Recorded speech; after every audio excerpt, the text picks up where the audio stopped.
Woo! All right, let's do it. All right, that's great.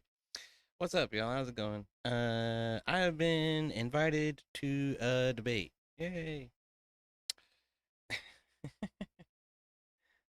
I shouldn't say invited. I don't know, man. I mean that's what happened. Like Emmet contacted me and was like, "Hey, you want to do this debate?" I'm like, "Yeah, I guess." Fucking Steelman come in my Discord and want to talk shit and then just fucking bounce. So, okay, you want to talk to me in fucking my house? Let's go somewhere else then. That's fine. I don't give a fuck. That's what we're gonna do. Steelman's been out here shit talking me, shit talking Abe, shit talking lower class for probably 3 weeks now. Because I timed out like one dude for like 5 minutes or 10 minutes or some shit like that. Man, it might have been for the remainder of the stream.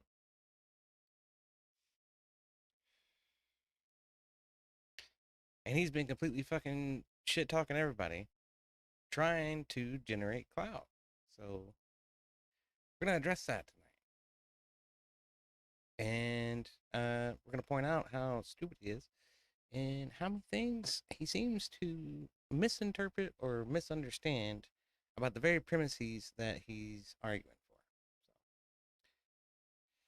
for. So it should be fun, you know. I think.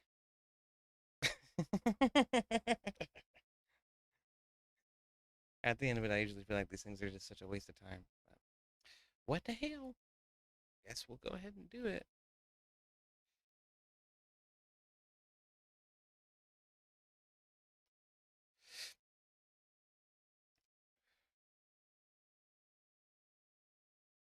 I don't know. You know, I probably put too much thought into it. I'll tell you that.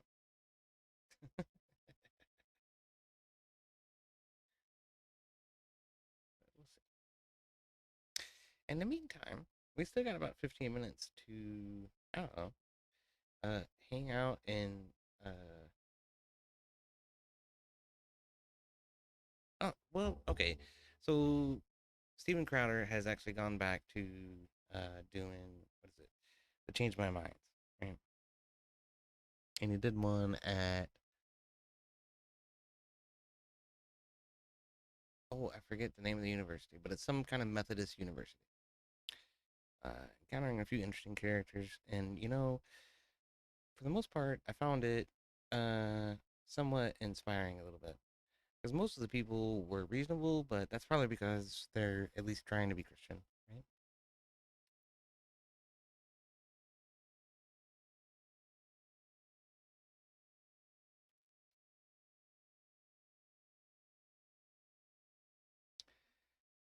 Um, and that was on prominent display, at least with a couple of folks that I talked to. But then there's also a few people in there. Like this female pastor was like the first person interviewed. It was just abysmal. Just this weird sort of, I don't know, placating kind of, everything's gonna be fine, man. We just need to talk, man, kind of attitude. So there's a mix of people at this Methodist university. Like you have to realize that. And people who aren't Christians probably don't, right? Like they don't realize that like the Methodists are like some of the most Looney Tune lefties of us all. Like their ministers wear robes with rainbows sewn into them. It's retarded. On days that are outside of like Easter and pastoral celebrations of Christ's life and you know death and resurrection.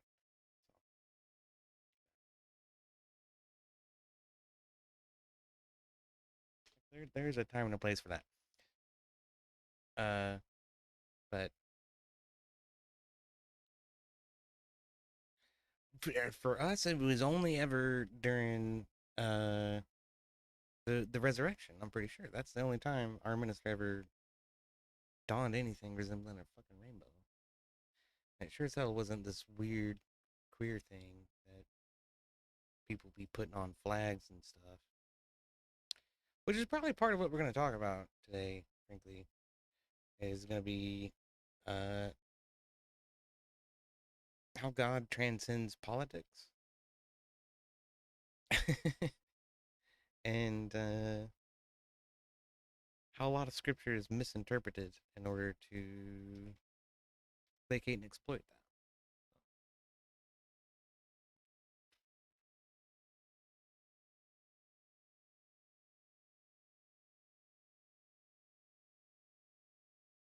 Oh,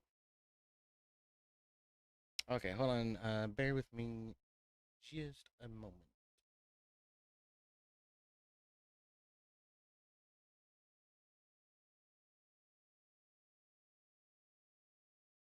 There we go. All right, yeah, that works.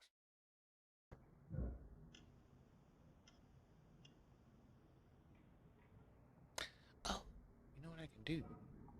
Yo, D, can you hear me? Yes. Hold on just a second. Uh, Okay. okay, I'm just gonna use this one instead. I'm sorry. What's up, man? How you doing?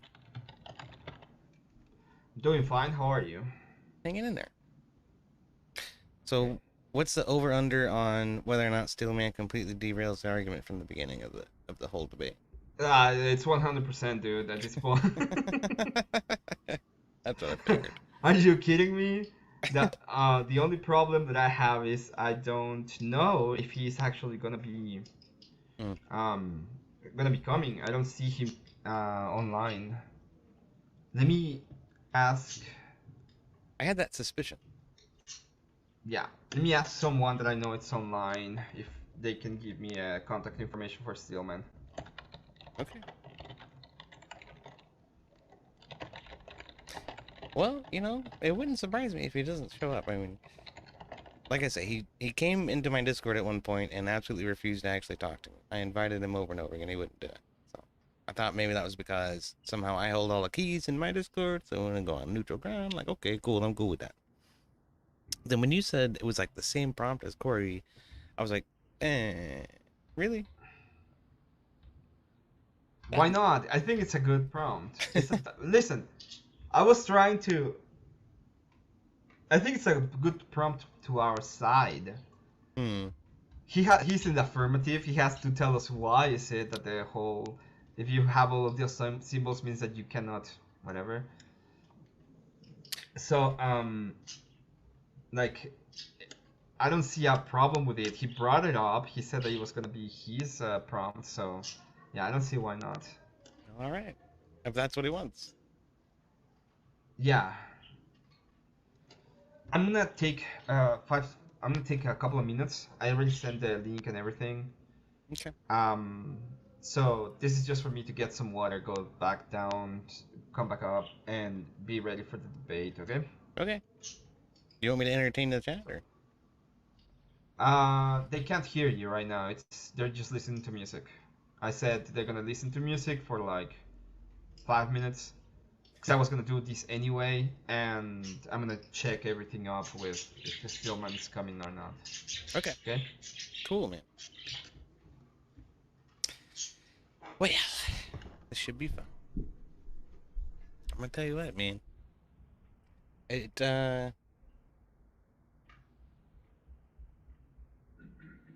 Oh no. Now I suddenly realize a problem with my whole fucking loadout that I'm doing here. Yep, I'm gonna have to change it back. That's okay. We'll fix that later. What's up, Marilyn? It's good to see you. How's it going? She puts a crown in my chat. Like I'm some kind of monarchist. I swear. Um I despise monarchy. I really do. That's one thing that me and some of our friends on the right are not uh in agreement on. But I still like Christian ethics, and I still like the teachings of Christ. So that's one thing we can definitely agree upon. And what's up, Boomer Bob? Says I haven't opened kick in a while. Well, I'm here.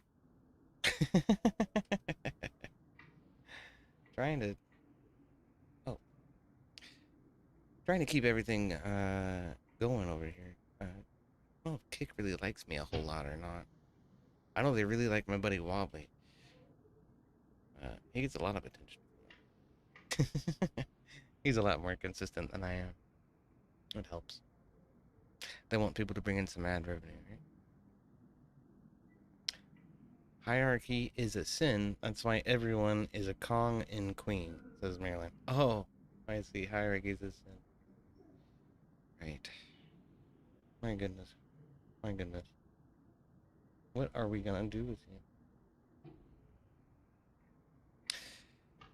So, I don't know, Marilyn. I guess we can engage this thought experiment for a moment if you want. Okay?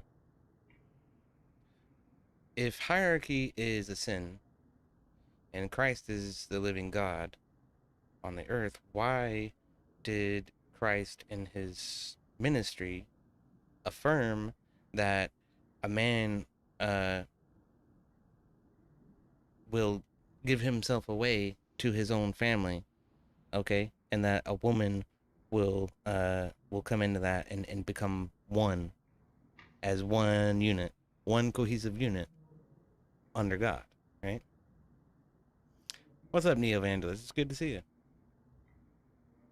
Do I still need DMs? DMs? I mean Dungeon Masters?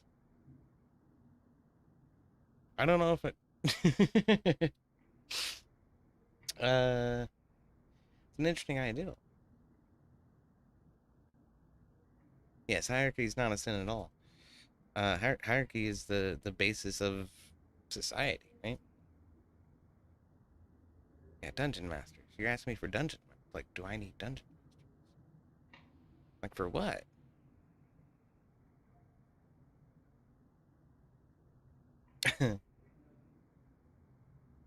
I was never looking for dungeon masters. I think Grumple said something. Well, I'm gonna have to get with Grumple. I haven't talked to him in a few days. Yeah, I don't know. I don't know what you're talking about, man. Are you like, are we coordinating like some big giant thing or?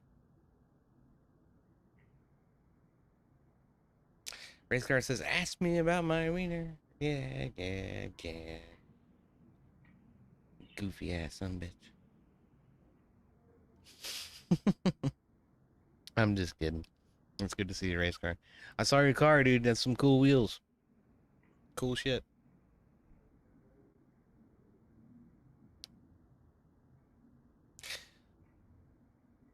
My mistake. I don't know. This is Mosman, by the way. Yeah, I know. You're John Mosman. I know. Uh, and I know you're DM, right? And, I'm enticed by that.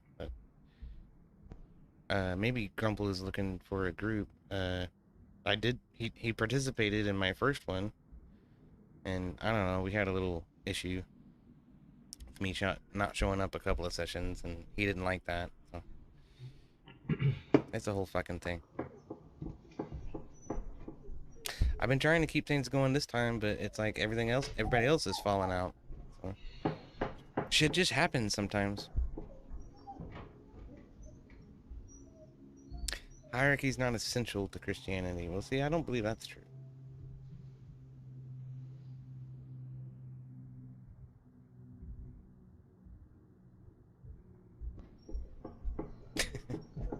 Race car has a 13-inch peepee.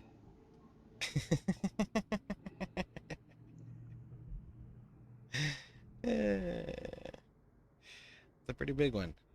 Says I have a 6-inch peepee. That's not really fair because I wrote that stupid script. It should Okay, favor I'm me back. inherently. I still don't know anything about him. You don't? No, not yet. Well, Marilyn's over in my chat. Let's ask her. Hey, Marilyn. Do you know where Steelman is? Tell her to check her Discord. Ah, yeah, Marilyn. Check your Discord DMs. Oh, she says I'll text him. Okay. Okay, that that works.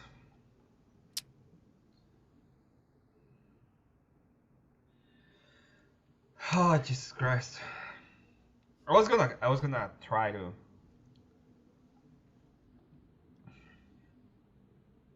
to use the expertise from Maryland and just call him.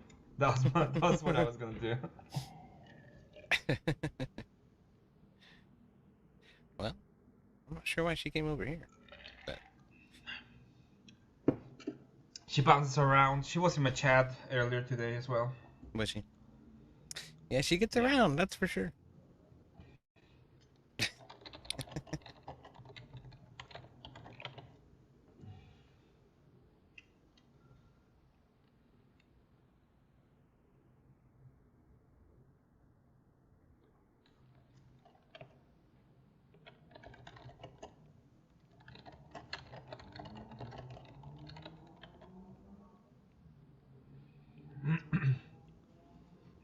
Hey, oh, Robert Demita. It's good to see you, man. How's it going?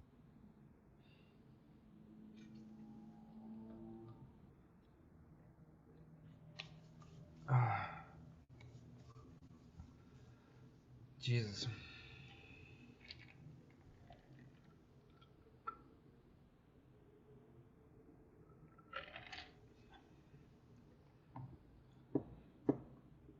I needed some water. Yeah, it's good for you, man. Definitely always hydrate. Corey Barton always likes to remind us of that. Well, I was talking for 2 hours, Yeah, almost that'll do it straight. too. Yeah. It's like, It's funny, man. Like, I always thought like YouTubers complaining on videos, like I've been talking so much, my voice is gone now, and it sounds different. I'm like, that's bullshit. What are you talking about? Like, no, actually, you do this often enough, it gets to you. That's for damn sure. yeah, Because it's not a natural state, right? Like when you're just walking down the street, like you occasionally say something to somebody here or there, but you're not actually sitting and talking for protracted periods of time, for day after day after day after day after day, right?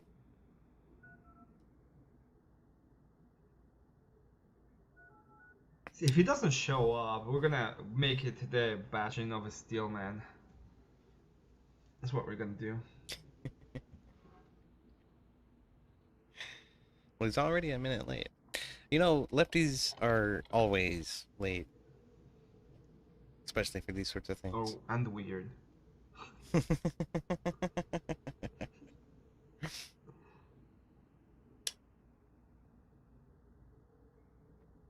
Yeah, I'm gonna have to turn this. I'm gonna have to turn this back. That's totally my bad. Hold on just a sec.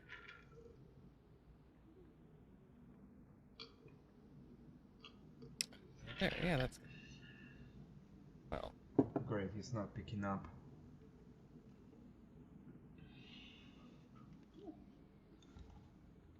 yeah, that's better. No, if he doesn't show up, I'm gonna have a bad time.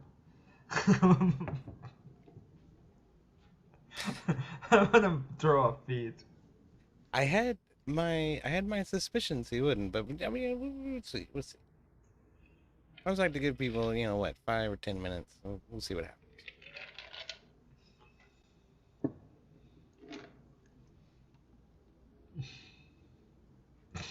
My cat throwing up because I love you from K2 and I love you from Black Police in chat.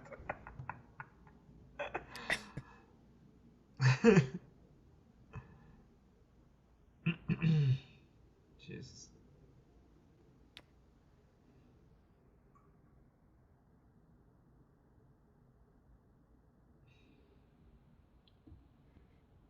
Yeah, Neo Evangelist says Steelman is acting like a straw man. Ain't that the fucking truth? That's what I always call He's him. always Yeah. But that's a more accurate way to describe the guy, right? I mean, like, this entire argument he's trying to make is just complete straw manning everything.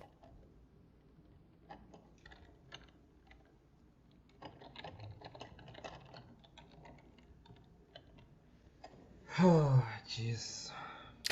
Oh, I'm sorry. Abe says there's just music on your side and then we're chit chatting here. I'm sorry, I'm streaming this. That's my bad. Maybe I shouldn't be. Yeah, you're streaming. And I'm on my side is just on my side is just the music for now because I wanted to. Since I was gonna leave anyway, I was like, I'm gonna put the other side. I'm gonna check that I can hear you guys fine.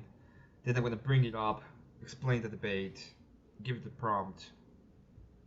Pretty much the same thing I did last time. I'm just waiting for this person.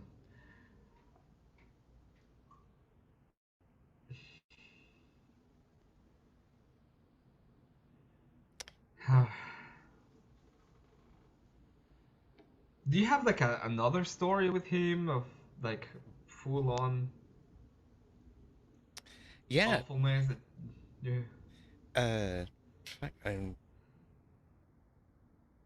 I probably talked to him 5 times since I met him the first time on what is it, Sarah the Raging Tomato, Oh, you and made him twice. yeah, yeah.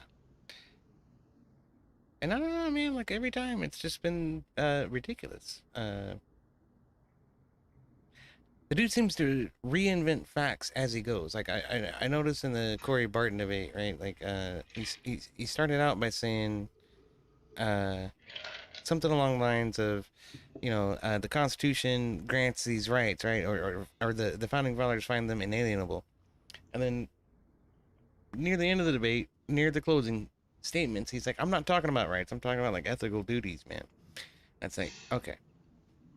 Like, you see what you're working with. Like, it's just like a slimy little worm. As soon as you try to pin him down to his own word, he's like, nah, that's not what I'm talking about. What are you talking about? Man, I didn't say that. Jesus is a mushroom, man. That's the reality. I'm gonna try again to call him.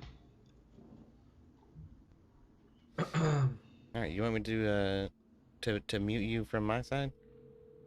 Yeah, I should. Okay, I cannot hear you. Um, but yeah, man. This whole thing is just maddening, honestly, because he wants to shit talk me and Abe and fucking everybody, and he doesn't want to fucking he doesn't actually want to talk, right? That shit fucking infuriates me.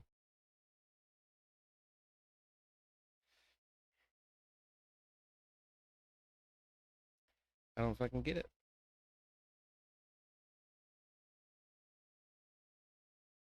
Then he has the nerve to use like terminology like, man to man and uh shit like this.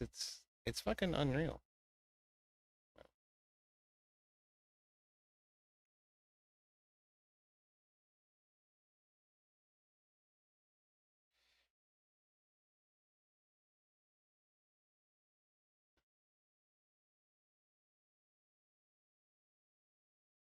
That's a great question.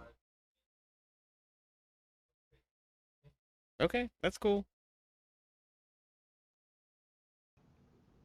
All right. Okay, hello everyone once again. I am here with EOD, and we are waiting for the Steely Man. I called him and I sent him a message, and he's not answering right now.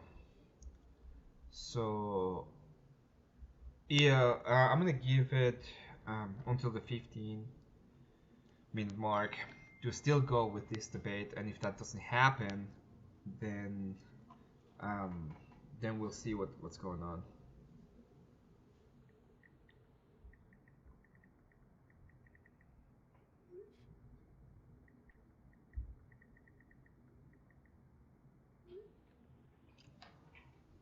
Okay, so I might be getting a reply from him Oh, you are soon-ish, soonish. maybe Okay. soon-ish.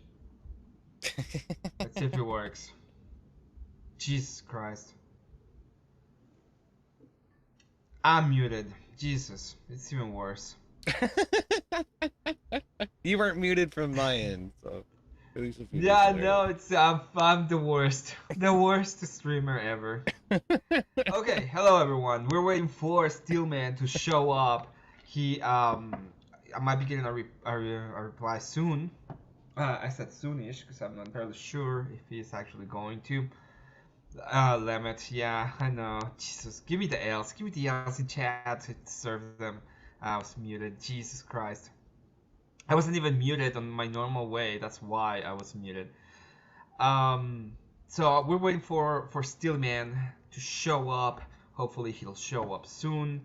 Um, I'm gonna give him 5 more minutes, and if he doesn't do it, we're gonna turn these into the Trash and Steely Man freaking show with EOD. That's what we're gonna do. We're Oh, gonna open a little bit the panel. We're gonna get more people here, and we're gonna just fucking trash this guy because you don't go on and be like, yeah, I'll bait people and be on the panel and do all of that, and then don't shut the fuck up. Oh, look at my fucking nails. Oh, that hurts. That those L fucking hurt. Oh man, Jesus Christ. Um, hopefully he will show up. Not sure if he will, but I did tell him when was the debate,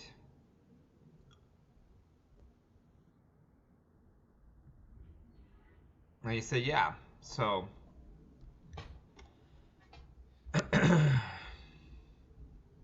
W Emmet muted. Yeah. Yeah, I know. The worst fucking streamer in town. How you been doing, EOD? Your I'm the doing pretty good. session yesterday was kind of fun as always. I hope we can keep playing something else after it's done. I felt that one was a little bit lackluster. Um, but I was tired, and shit happens sometimes. I'm not always gonna be on top of the game. So what can you do? I don't know. It was okay, and then we ended up having to cut it short, and then fucking we were missing two people, so that doesn't help. I gotta get in touch with a lower class. We may need to change the day. Yeah, we might need to change today. Yeah, I did say trash in the Steelman show. That's what we're gonna make if this guy doesn't show up in 4 minutes. Um, he will show up tomorrow a.m. Yeah, maybe he will. You know what? It's hard. Sometimes time is hard when you're in shrooms. So I'm gonna give him a little bit of grace. It's like Hmm. sometimes you're in shrooms and you're like, oh, time. What is that thing about time? I don't remember. Hmm. Uh, Well, it's just typical performance for the conservative to show up 15 minutes early and for the lefty to show up 15 minutes late. So I'm used to it. I'm used to it. Marilyn says, "Stillman texted me. Chill out. He's alive." Okay, well, we'll see. Here I am. he's what? He's alive. So Mm.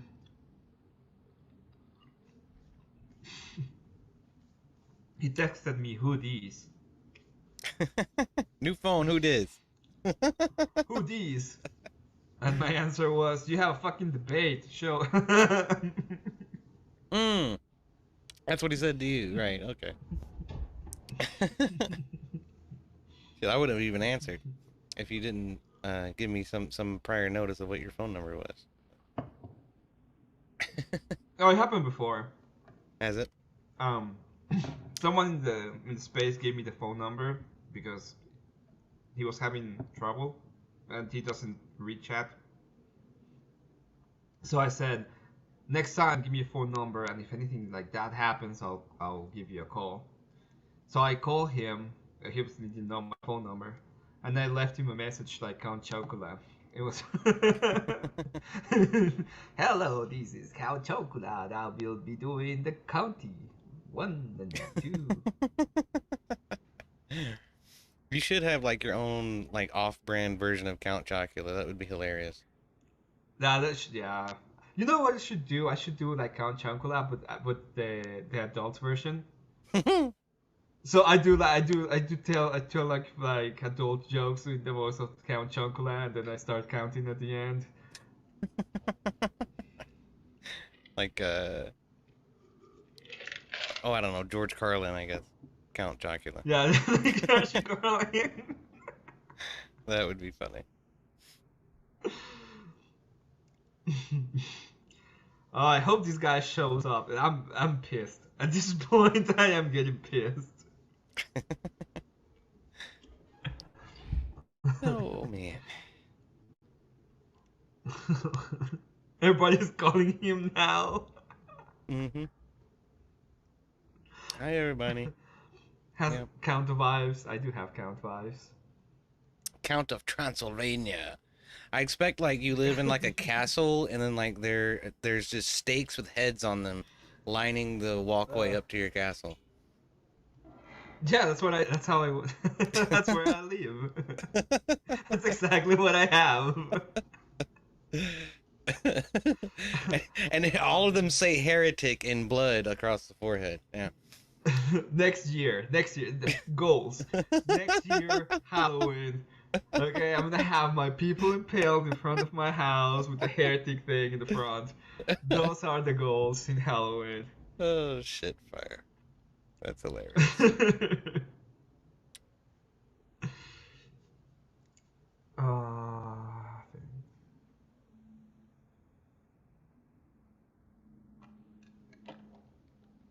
I was just trying to explain to Marilyn for like the 50th time that I'm not a monarchist.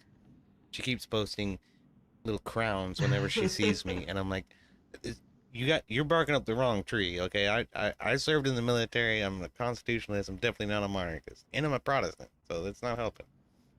yeah, They don't you fucking feel get it. every single one of them. It's like how many boxes I can feel to say that I'm not a monarchist. I mean, let me see, all of them. Pretty much. But it doesn't equate, man. Like they don't know history. Like they don't fucking get it, or they don't consider I, these things. or with that means like, oh, meanwhile you lost half the viewers. Doesn't fucking matter. I don't care. I just want the debate. You don't understand. I want my show. It's not about how many people look at me. It's about the show. Well, sometimes you know what they say, Emmet, is the show must go on. So The show must go on. Yeah. that's true. Jesus, we're gonna have to change this into the Trash and Steely Man show. This is what we're gonna have to do. Did you like the title of the stream? I think the title of the stream is actually pretty I did. awesome. That is pretty silly. You said EOD, yeehaw, my free speech plus Steely Man. That's right. It, Oh it's shit. Steely Man versus EOD. Yeehaw, my free speech. Like I'm not a cowboy kind of dude, but whatever. That's cool. I'm gonna come in here and I'm just gonna try to fucking tell the truth and expose, you know, the horseshit that I've been saying. That's all I'm here to uh, do. Jesus. Okay. I'm still waiting for. Uh, Jeez, I really want this debate, but if it doesn't happen, it doesn't happen. That's okay. Okay, yeah, I don't think it's gonna happen. Let's start with the passion Steelman because fuck this. All right. Um, do you mind if I ask you some questions about the whole interaction you have had with this weird ass guy, and we can Sure. go from there? You were telling me that you met him once. No, no, no. In Not in real life. Never. No. Oh no, you met him in you met him at Sarah's panel. The first You've time. interacted with him like 5 times, and you met him once at Sarah's panel, That's right? correct. Yeah, yeah, yeah. Yeah. So this is the first time you met this guy. Tell me about it. What do you think when you saw his freaking punchable face? You know, I believe Ryan, Duck, and the Furball were all on the panel that night. So I had been bombarded with crazy fucking characters that I didn't know what the fuck to think about. And you know, I didn't realize how big Sarah's show really was at the time. I was kind of just stumbling into shit. And what was it? I think I had seen Andrew do like a hosted debate on there with somebody, and then like he was in the after panel, and I was like, well, cool, maybe I can say something to Andrew, you know, that'd be great. So I go in there thinking that I was gonna get a chance to actually, you know, say my piece or whatever, and before you even get a chance to actually get on the fucking panel, both panelists have left. So, and then it's just the straight open panel, and it's just people just. Yeah, it's just it's what they call the open panel The gauntlet. dumpster fire. Right. Yeah. Pretty much. Uh, but what is it? And yeah, I mean, it just became painfully obvious very quickly that very few people on the left side of the discussion had any sense at all. I didn't notice at first how disingenuous Steelman could be. I mean, honestly, between the lot of them, he seemed like the most reasonable. But then, like later, I talked to him on Abe's stream once, I think, Mhm. and what was he doing? I had been on Grid's panel once or twice since then, and then like he was feeding everything that we were saying into an AI, and then having the AI analyze the arguments and try to determine, you know, who quote unquote won the argument. So Okay. that shows you like how petty the guy is, right? Like he can't stand to be judged by other people. Like he has to have some quote unquote objective kind of third party perspective on what's going on. And so he wanted to devise this AI algorithm to facilitate that. For all I know, he was just typing shit into a voice generator and having it say what he thought it should say. There wasn't really any evidence or any shown work there. But you know, it was an interesting idea. I played along with it for a little bit, and it seemed relatively harmless. You go, I don't Mhm. know, 3-4 weeks ahead of that, and then which is 3 or 4 weeks ago, we had this incident with the guy coming into lower classes Bible study, and he said, Jesus is a commie, like, and I timed him out. Oh, yeah, yeah. I t- Let's get there in a second, okay? So okay, I want to give a little bit of background who lower class is, what he does, and why is what is. I would actually probably remove the comment as well because it's completely off topic and you're reading the Bible and it's a dumb statement. He's not a commie. So all of these reasons. Stillman does a show. He's been on you mean lower YouTube class? for Lower class does a show, yeah, lower class. Lower class's show. He's been in YouTube for like 4 or 5 months at this point, maybe a little bit more, maybe. maybe. Yeah, And 6 months, give or take. yeah. So he's been doing that. I was looking for the video. That's why I was a little bit off.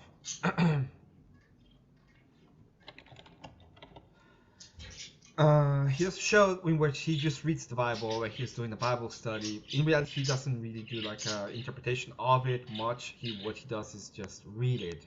Hmm? and the whole idea is he's not super in. He really likes Christianity. He's not super knowledgeable in Christianity, and he wants to read the Bible, so he does it on stream. And he was doing it Wednesdays and Sundays, if I'm not mistaken. I believe that's right, and he's very reticent to try to claim any sort of authority about it at all. He's actually very adamant, like I'm new to this, I don't understand really what's going on, and part of this project is to help me learn more. And like another part of it is he'll invite people onto his panel in order to help in or to assist in the reading, and that way you're not listening to the same voice over and over again. It gets a little less boring, and then they sort of talk about what they read and what they think it means a little bit. But nobody's in there saying this is what the word of God means, this is what the word of the scripture means, and this is how you apply it to life. It's really more of a Bible study. It's more like people in a church just getting together, reading some passages from the Bible, and sort of sharing what they think about it, and then that's that's how we commune as Christians. That's how we do community, right? It's one way. Yeah, I met him earlier than that. I think about maybe a month before that. It was the first time I saw him. I think the first time I saw him was at at Grits. He went to one of the panel syndicates and he was there for a little while and just uh, got beat, left. Then we met at Abe's panel a couple of times, and that's when he gave me the whole God is a mushroom and this whole the mastery about the mushroom thing. That was so hilarious to me. I'm like, I cannot fucking believe you said that. You cannot be that stupid. There's no way he's that stupid. Like I challenged him on it, and he's like, "Nah, man, yeah, that's for real, man. Like God's just like it's just like a fucking hallucination, man. Like you eat mushrooms, man, and like that actually gets you like closer to God, man. That's really what it is, man." I'm like, "You are fucking Looney Tunes, brother." I don't know, man. Like I've heard some screwed up shit from like Joe Rogan about like DMT and stuff, and it sounded like along those lines, this weird spiritual guru, fucking new age, Eastern influence kind of shit. That it doesn't seem to have anything to do with uh walking a righteous path or having a relationship with God. It's really more about like how can I like get in touch with my carnal reptile brain, and then suddenly I feel closer to nature, and it's really what it is. Yeah, that was pretty much the that was pretty much what it was. Yeah, and he came up with this idea of the whole God's mushroom thing. I had a small debate about it with him, and then we had like a couple of spats on Dave's channel. We had our own little interviews that went not really that well. They were okay, but they weren't that well. And then about a month ago, that happened. And the funny thing is the funny thing to me is the one that said, Jesus is a commie. It's not even Steelman. It was Live for Life, remember? Yeah, yeah. Live for life is who said that Jesus is a commie. That's exactly correct. And it's like one of the things the son of a bitch kept saying during the Corey Barton debate was that they do this arbitrarily. They do this willy nilly. These mods with these wrenches are just on a fucking power trip. But the reality is I know Live for Life a lot better than I know Stillman. I've actually encountered Live for Life several times over the years in Twitch chats and across YouTube and here, there, and everywhere. And I'm very familiar with the fact that what that person does is come in chat and just say the most off the wall fucking horseshit just to stir people up. That's generally what it is. And they've gotten on me for referring to liberals as commies, and like that's just a derogatory term. Do I necessarily believe that every liberal wants in their heart communism? No, but on the other side, like from an objective side, I have to look at general liberal policies and how they're tending towards socialism and tending towards communism, and I think like, well, okay, if this is what you're espousing, then that's the ultimate end of it. So really it's not an inaccurate statement by my estimation. So yeah, I use it to poke the bear a little bit to say that libs are commies, but this guy would never fucking let go of that. Not once, not ever. And so when he saw me in lower classes chat with a wrench, That's the first thing that popped into his head is how can I stir the pot? How can I fucking piss this guy off? Well, I'm just gonna say Jesus was a commie because I know that I know this guy is gonna it's gonna piss him off. Yeah. exactly. So it was pretty much the idea. The idea was I'm gonna piss you off, and then you replied as a normal person would be something like, go ahead and give give him like a 10-second timeout, right? It wasn't a 10-second timeout. It may have been a timeout for the remainder of the stream because I'm like, this is a Bible study stream, and the last thing we need is some asshole in here making a jackass of himself and defaming the Okay. the faith that we're trying to practice. Because Yeah, that makes sense. when you say some shit like that, it ultimately means you have no fucking idea who Christ was or what his ministries was about. Like, you're just saying shit because you want to rile people up. And like, this is another fallacy I found in what Steelman was trying to say. He's like, well, if somebody says Jesus is a commie, I want to know why. I want to investigate that and try to understand it better. I'm like, yeah, that's because it affirms some bullshit in your mind where it's like the establishment is being challenged, and that's a good thing. Mm-hmm. Like, you're retarded. The reality is Christ's ministry was so far from being political and worldly that he told the Jews to not rise up against the oppressive fascist Romans or whatever, right? He said, give unto Caesar what is Caesar, right? He said, just cooperate. It's outside your control. Worry about what you can control. Worry about your soul and try to be a good person. That's really what matters, right? Yep. So, like, that shit flies over their fucking head.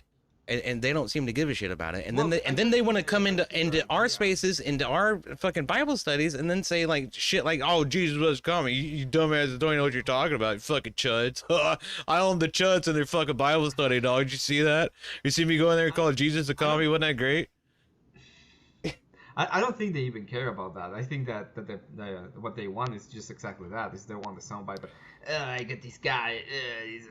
I just got this guy. He's breaking out because I said this. It's like, Jesus Christ. Get over your fucking self. Okay, nobody cares anyway. Exactly. But I saw that. I was in chat. I don't remember why I was in chat. I think I just tuned in, and the first thing I see is Steelman going off his fucking horses in a rant about free speech. Well, the funny thing about it is that he seemed to take it a whole lot more personally than Live for Life did. Live for Life was happy to pack up and fucking go home and deal with it. I come back the next day, yeah. Yeah. And Steelman was like, he's the one who's fucking flying off the rails about it. And when he mentioned that specific fucking instance to Corey Barton, what he said was this, well, I pointed it out and they banned me for pointing it out, and then and that was it, right? I was like, no, you made a complete fucking ass of yourself for the preceding hour and a half. And like, I kind of let it go for a little bit longer than I probably should have. And Lower Class ended up bringing the fucking hammer down on Steelman about it. Well, it was the next day he got the hammer because he went on different channels to start talking crap about Lower Class specifically. Yeah. I'm sorry, about Lower Class. And what I never understood is I was in chat, he started coming at me, and he went absolutely bananas at Abe. Yeah. And he didn't do anything. Yep. Abe didn't do anything. I know. In fact, that same day, Abe got Steelman up in his panel and allowed him to talk, and we were like trying to explain to him why that was important that we had mods. And even if we wanted to be like a complete free speech place, we can't because a bunch of freaking lefties decided to come into the space at one point and be like, you cannot say this because it's mean. It's not even us. There's nothing we can do. Yeah, that's part of some of the notes that I made was that, you all made this space, okay? It's like for the past decade and a half, conservatives have been absolutely suppressed on every form of the internet that's imaginable, from YouTube to Parler to Gab to fucking everything. Conservatives have been absolutely suppressed. there were points in time where you even saying that you were kind of conservative was like a red flag on the algorithm for Absolutely. your channel. You'd be Uh, shadow banned. like you couldn't do it. Uh, the last show I remember there was like a big panel show that was completely kind of right wing was the kill stream before Yeah. before like this stuff right now. The kill stream was like the last big YouTube panel show where it was like very pro free speech and very right wingish and stuff. Most Yeah. of the people left because they they got banned, they got destroyed. They did. Unique preppins in the chat. It's good to see you, Unique preppin. What was I gonna say is, yeah, not only them, but there was another one over on Twitch that had survived for a long time. It was actually growing several large creators together, in order to try to make some better traction. I forget the name of it. I don't think it was Killstream. Killstream was like that guy with that fucking beard, right? I thought so. The kill stream was Ralph from the Ralph Retort. Yeah. He had it was like 2017. He got nuked. No, I'm thinking of fucking Keemstar is what I'm thinking of. You're talking about Keemstar, yeah. He was there a lot. Keemstar was there in the kill stream a lot during the time. They, I don't know if you remember Matt Garbo. Yeah, a little bit maybe. What was his freaking name in let me give me a second. Matt. But no, yeah, I mean they absolutely assassinated people like that, and then and the gall for somebody on the left to come and tell us that like we need to tolerate their fucking bullshit. When you go into any major lefty stream, you go into Destiny stream, you go into Hassan stream, you go into I'm Really Important or fucking Dylan Burns over on Twitch, they will flat fucking ban you just for saying shit that's like counter to what's being said on screen. It's like, oh, you disagree? Well, then get the fuck out. That's their fucking attitude. And yet somehow we're supposed to have some greater standard. Go fuck yourself, right? Yeah, we don't. The one I was talking about is Mundane Matt.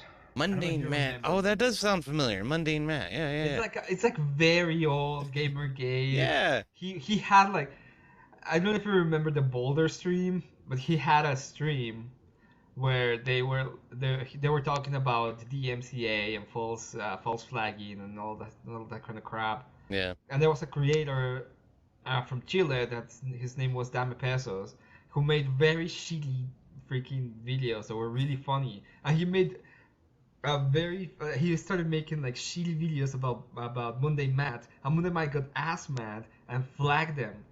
So he goes into the kill stream, Dame Pesos, and starts calling Monday Matt a bunch of crap and telling everybody that he like flags him and stuff. And this guy goes on because he has Google alerts on his name, so he goes on the kill stream like a couple of hours later, and he is like, "Oh, I haven't been at home at all. I've been like collecting boulders. Do you know that boulders are really expensive? I've been collecting boulders with my kids all day. I just realized." And after like a couple of hours of him being all smug and being like, "No, I'll never do that," a guy comes in the show and it's like, "If you didn't do it, show us your flagging history." And this guy's like, "Oh." And they go to the flagging history and they realize that he had indeed flagged Dame Pesos for his videos shitting on him. And that was like the end of the career of Mundane Matt as a kind of right wing adjacent creator, and he became a full lefty after a while. Nice. Yeah, well that'll do it. That's the legendary Boulder stream. That's how it's called. But those were like those were the time, the old times. Well, almost sounds like he deserved it if he's flagging people. I don't know, but what was I gonna say is, Yeah, if there's anybody that hasn't seen that stream, go watch it because it's freaking hilarious. At one point, it's just dumb and hilarious both at the same time. I have a couple of videos I was sent. Sounds pretty absurd. I would like to go through them. The first one you're gonna find really funny. We've seen this before. Oh my god.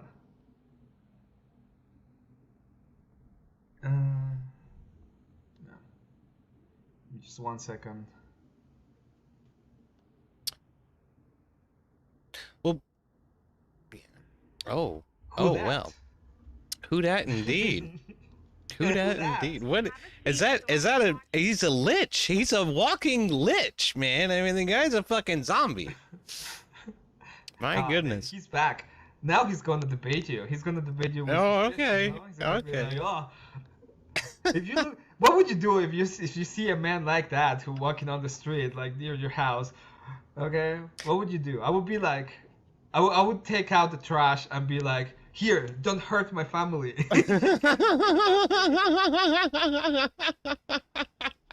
I I don't know, man. I'd probably just watch him through the window and make sure he didn't come into my fucking yard. But to be honest. Safely. Let's watch this. Let me know what crime is being committed. I'd be happy to show you my ID. Okay, that's not how this works. Is there any reason why we're behaving this way? Would it offend you if I ask you your name? It's not an offensive question, is it? If you don't identify yourself, you will go to the county jail for resisting. I don't understand where there's a block there, bro. I really didn't want to take That's awesome. I don't Dude, understand why there's a block here, bro. Dude, that is everybody he's ever talked to in the fucking world, apparently. Even this police officer. They're just like, how is this not getting through? ID, no jail. That's all it takes. Nah, fuck you. I don't understand why Okay. it's not going through. What is the disconnect? Generation. It's not going to get it. All that shit just makes me every right there. That's another thing, man. Like, the shit about the rights channel. is just so hilarious. Like, with the debate with Corey Barton, he had no idea what a fucking right was. That drove me fucking nuts. Rudy's like, what the fuck, is that actually Steelman? Yes. Yes. That's actually Steelman. Steelman spent 6 hours on Abe's fucking channel one night talking about how he was justified in this interaction. And I don't think he convinced a fucking soul. I really don't. I think he just damned himself in the community, to be frank. Which would explain why he's lashing out so much, you know? He had his mundane Matt moment. So I can hear you. Are you suspecting a crime has been committed? Yes, come down here so I can talk to you. I'll be right back. Let's let this play a little bit. You too, ma'am. Do you have your ID on you, sir? What crime do you suspect has been committed? Do you have your ID? I will gladly talk to you. Do you have your ID on you? If you let me know what crime is being committed, I'd be happy to show you my ID. Okay, that's not how this works. Ma'am, come out of the van. Don't go inside the van. What crime do you suspect has been Okay, tell you what, have a seat. Have a seat. We're not going to do this. Have a seat. You can arrest me if you'd like. I don't want to arrest you, Well, if okay? there's been a crime, We don't need to make it why are you difficult. harassing us? Have a seat so I can watch you safely. Unless there's been a crime that you're suspecting. Have a seat. Can I speak to your supervisor? I am the supervisor. Have a seat. Listen, you have no reason to be ordering me around if there's no crime that's been committed. I am the supervisor. Have a seat so I can talk to everybody safely. Unless you can tell me what crime that you're suspecting, I don't have to listen to a damn thing you're telling me.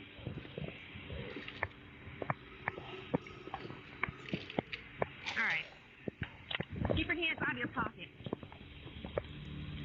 At this point, the two women appear from the side of the van. One was Nick's sister, the other his girlfriend. All three individuals were in their 30s at the time of this encounter. Sergeant Moon's narrative does not mention any indication or suspicion of drug activity. No one appeared intoxicated, and there were no distinct smells or visual indicators that would give Sergeant Moon reason to believe that the allegations of the third party were true. The van was parked in a designated spot, and the park was not closed. As such, Sergeant Moon had no lawful authority to detain Nick or to demand that he identify.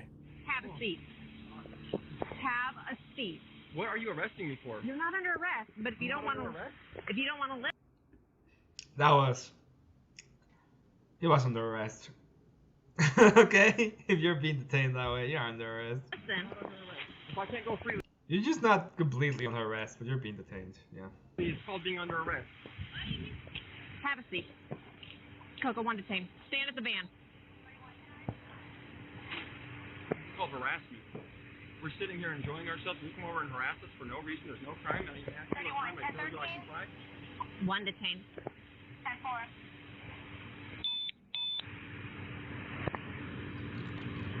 When a police officer asks you for identification, I don't know if you're a real cop. Let me see your ID. You could be.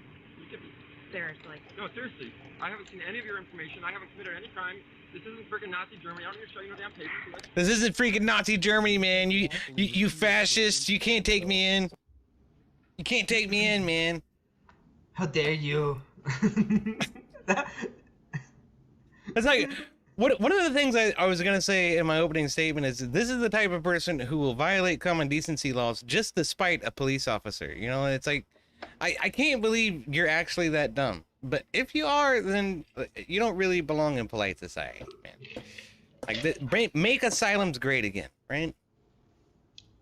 Listen, I'm all for asylum. The other day I was like...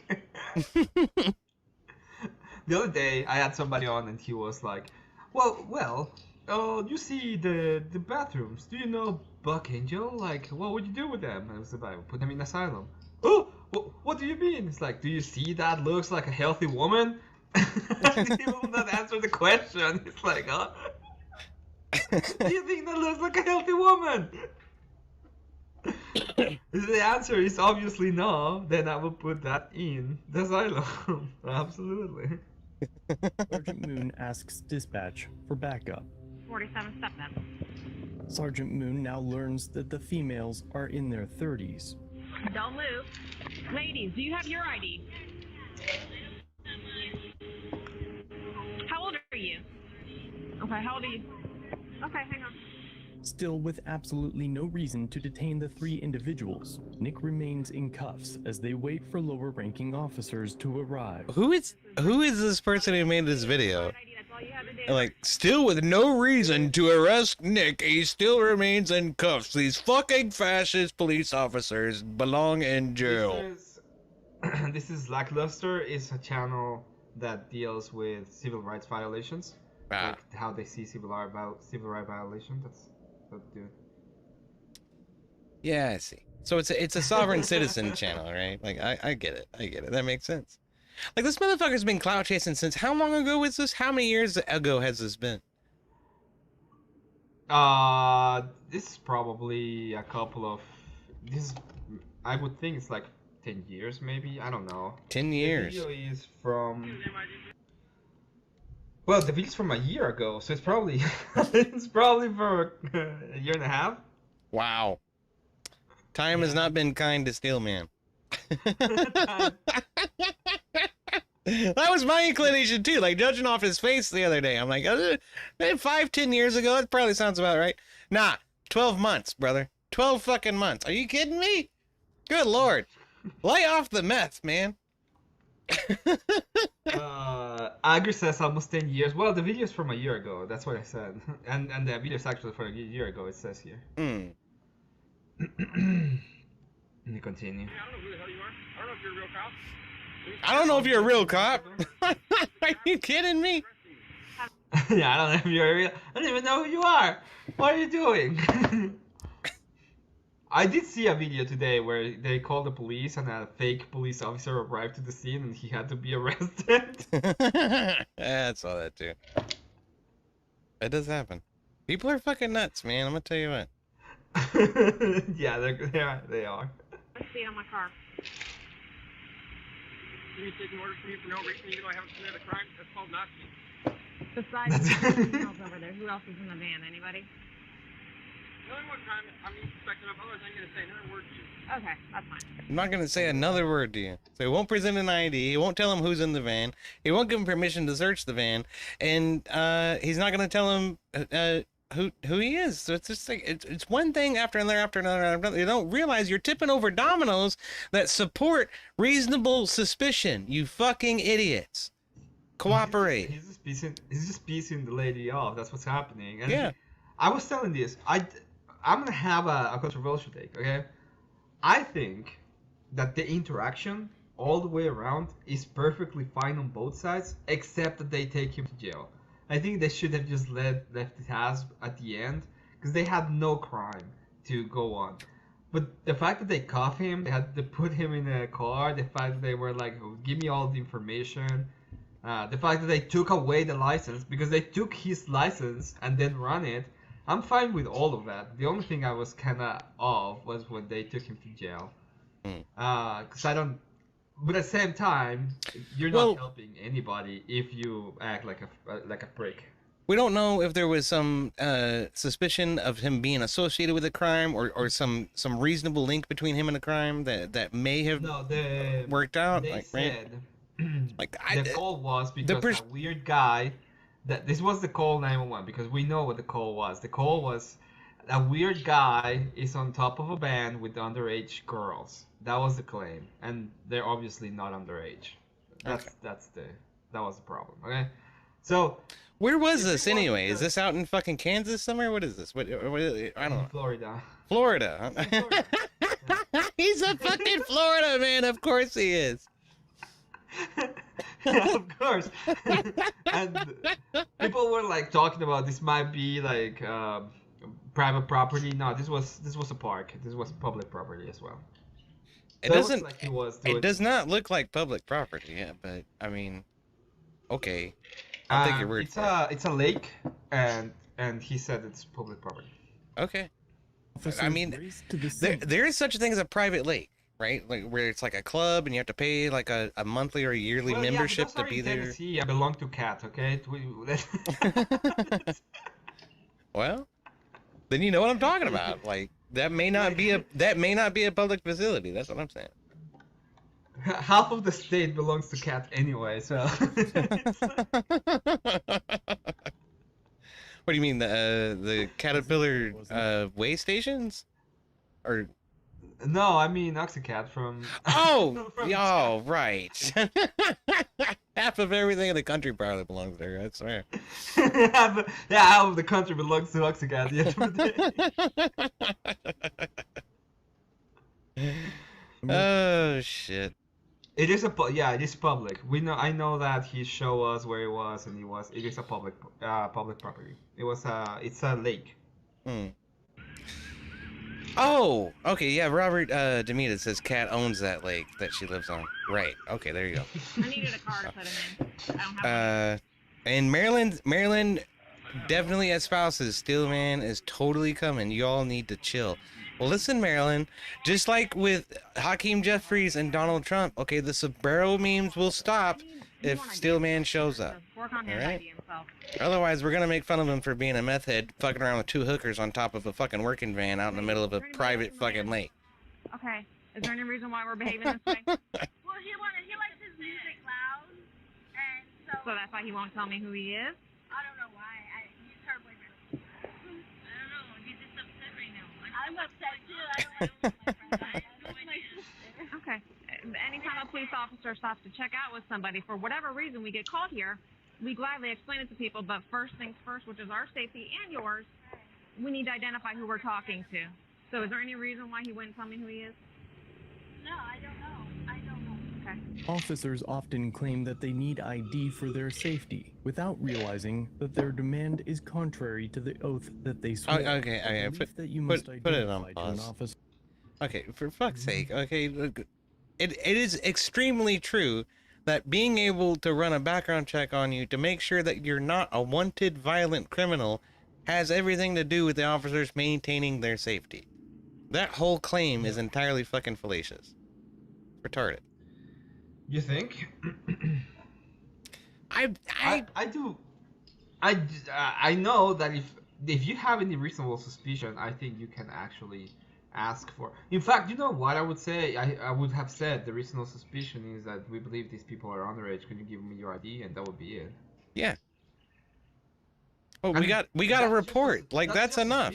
That it doesn't have to be you can have reasonable suspicion with that just from the call, and I think that would be perfectly understandable. Like, right. What would you do if you see a guy that's with two person, you think they're underage, you call the police, and the police like, nah, we can't ask for ID. Exactly. Nothing we can do about that. Oh, sorry about you. I don't know if they're 12. I don't know if they're 45. It doesn't matter to me.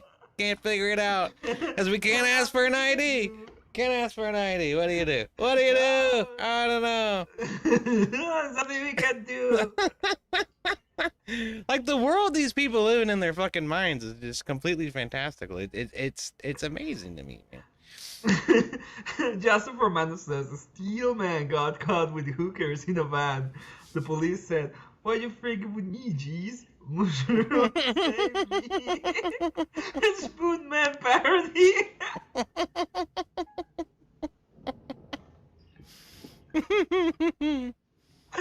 Oh man, that was a good one. Oh shit. They're all over 30, get real. I understand what you're saying, Kusha. But at the end of the day, if you're getting called to a place, and they say they're under the age, okay, they're like, oh, there's a guy, it's a weird fucking guy with a shirt on, with a bunch of people that look underage and they might be doing drugs. You get that call, you go to that place, and it's like, I have reasonable suspicion. I'm gonna check these the fuck out, because if I don't, you might be with a bunch of underage people, and I'm not gonna let that happen. Yeah, okay. That's simple. And then compound the issue by the fact that he's like sitting Indian style, cross-legged, up on top of a fucking van, okay, doing Lord knows what. Like, who knows why they're even here in the first place, or why they're outside and not in the van? What happened in the van is, probably a lot more compelling of a story to try to figure out. And then now, okay, so we're out of the van, and so like we're doing whatever, mushrooms or ayahuasca. This is fucking Florida, okay? Florida has the highest percentage of people sitting on top of cars in the whole country. It's 1 in 3 sit on top of the car as they drive, okay? This statistic is totally true and not made up by me. It just cut to a fucking highway in Florida, and there's fucking 50 people on top of cars going down the highway. Like this.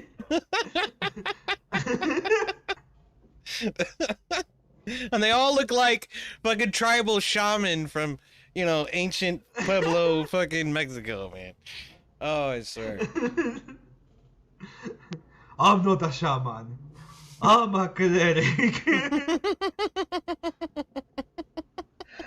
No, druid. I'm a druid. Right, that's what he looks like. He looks like a fucking druid with his fucking beard and his braids and the shit going on. What are you doing, man? I don't even know. This guy is just a fucking clown. And he caught the attention of the police. They came over to investigate, and then you made yourself a problem. And they rightfully decided to, well, maybe we should investigate this problem. I don't know what you want. Oh, maybe we should investigate. The Florida ID. Yes. Okay. I did hear you say you weren't arresting him. Just, he felt maybe offended. Because I asked his name. Maybe, I don't know. What is the offense? I ask his name. He wouldn't give me the name. That's reason enough. The cops should say it's not illegal to chill at park. Stop calling. Yeah, this guy is exactly saying the thing that we said a moment ago. There's a couple of people here. There's a guy with what he thinks underage girls on a park. And the cops should be like, yeah, who cares? It's not illegal to chill at the park with no shirt on top of a van with a bunch of chicks that might be underage. Bitch, stop calling me. Fucking Matlock is on. Go fuck yourself. Yeah. It's like, ah. Oh, I swear.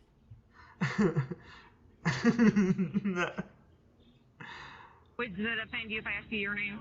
It's not an offensive question, is it? In this case, Sergeant Moon is actually correct. Asking a person for their name is not offensive. Oh, do I need lackluster media to fucking explain that to me? I mean, apparently. Their name. Last time, can I have your name, please, now? Okay. Do you have your name? Do you have your ID? I'm not gonna talk to her. Fuck this bitch. I'm not telling you my fucking name. Fuck you. And you wonder why you have a negative interaction with the fucking police. You're immediately antagonistic. That's gonna be a problem, dude. And look, these guys are bored. I can tell by looking at them. They're fucking bored. They're waiting for somebody to pull some bullshit so they can beat the shit out of them. You don't want to fuck with that. Why are you fucking with that?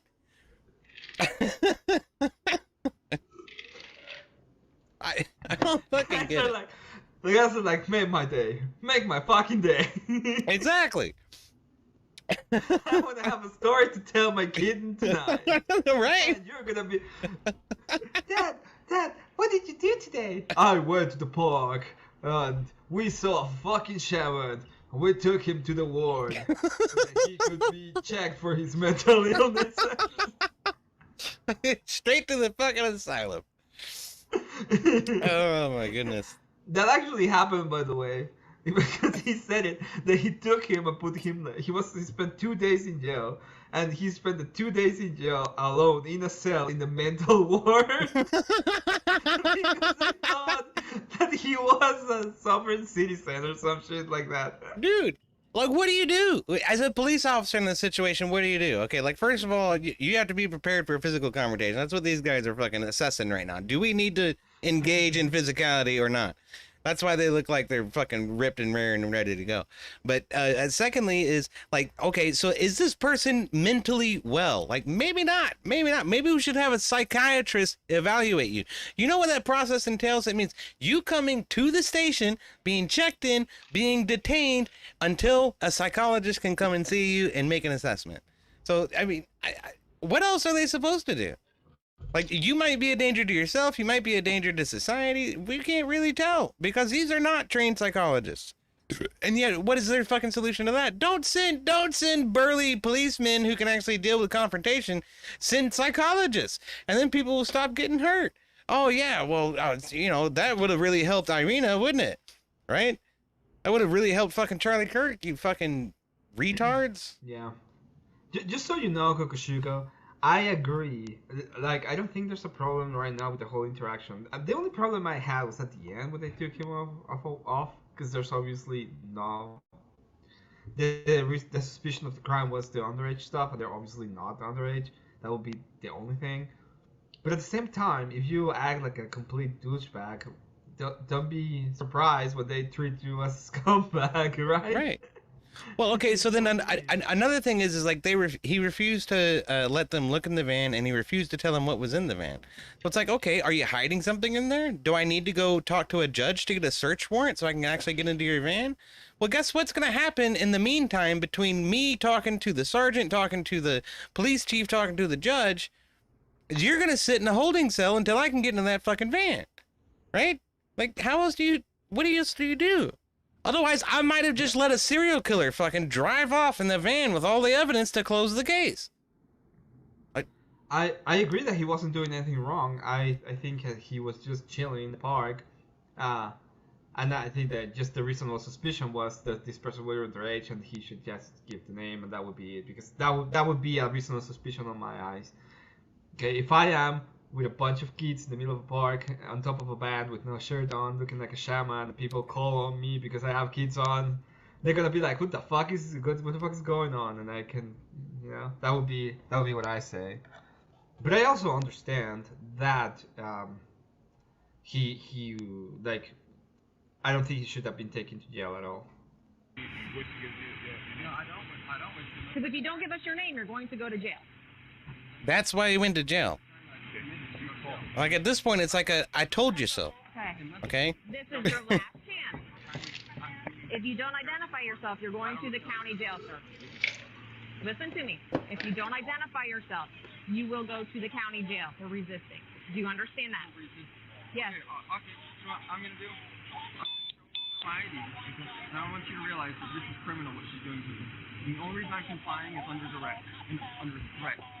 Okay, nobody is threatening you other than telling you Florida statute. You have to identify yourself to the police officer.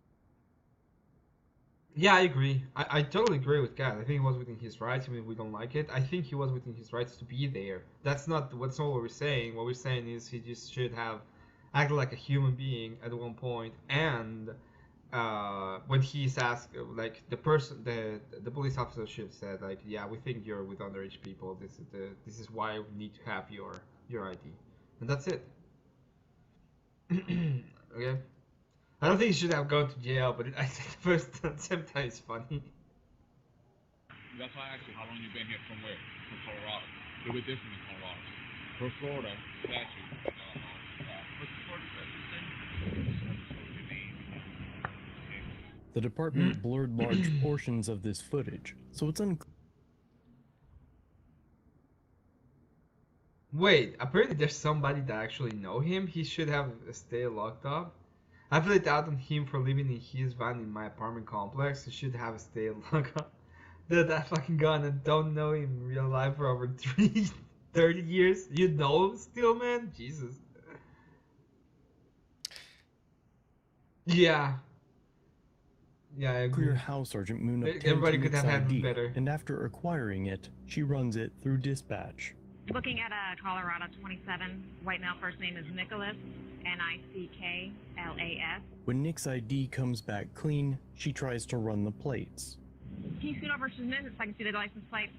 Could we copy the tag to the van? Naturally. Do Nebraska. these plates belong to this? For nothing, she asks his person? sister. The van, for what I know, belonged to the employer, and he actually lost his job. So but he did not steal the van? No. So, okay, so then he lost his job after this incident. Yeah. Okay. Because they towed the van, I think. So he was in jail for 2 days. They towed the van. He had to take the van out, and he lost his job. Oh. Well, Yeah. why were you picking up hookers in the company van, brother? That's It wasn't. It was the girlfriend of the friend. The girlfriend and the girlfriend's sister were there. They were just yeah, hanging out. But yeah, I know. To get the registration for his Okey-doke. vehicle. He has no Florida license, but he does have a valid license out of the state of Colorado. You got me the registration for the van, please.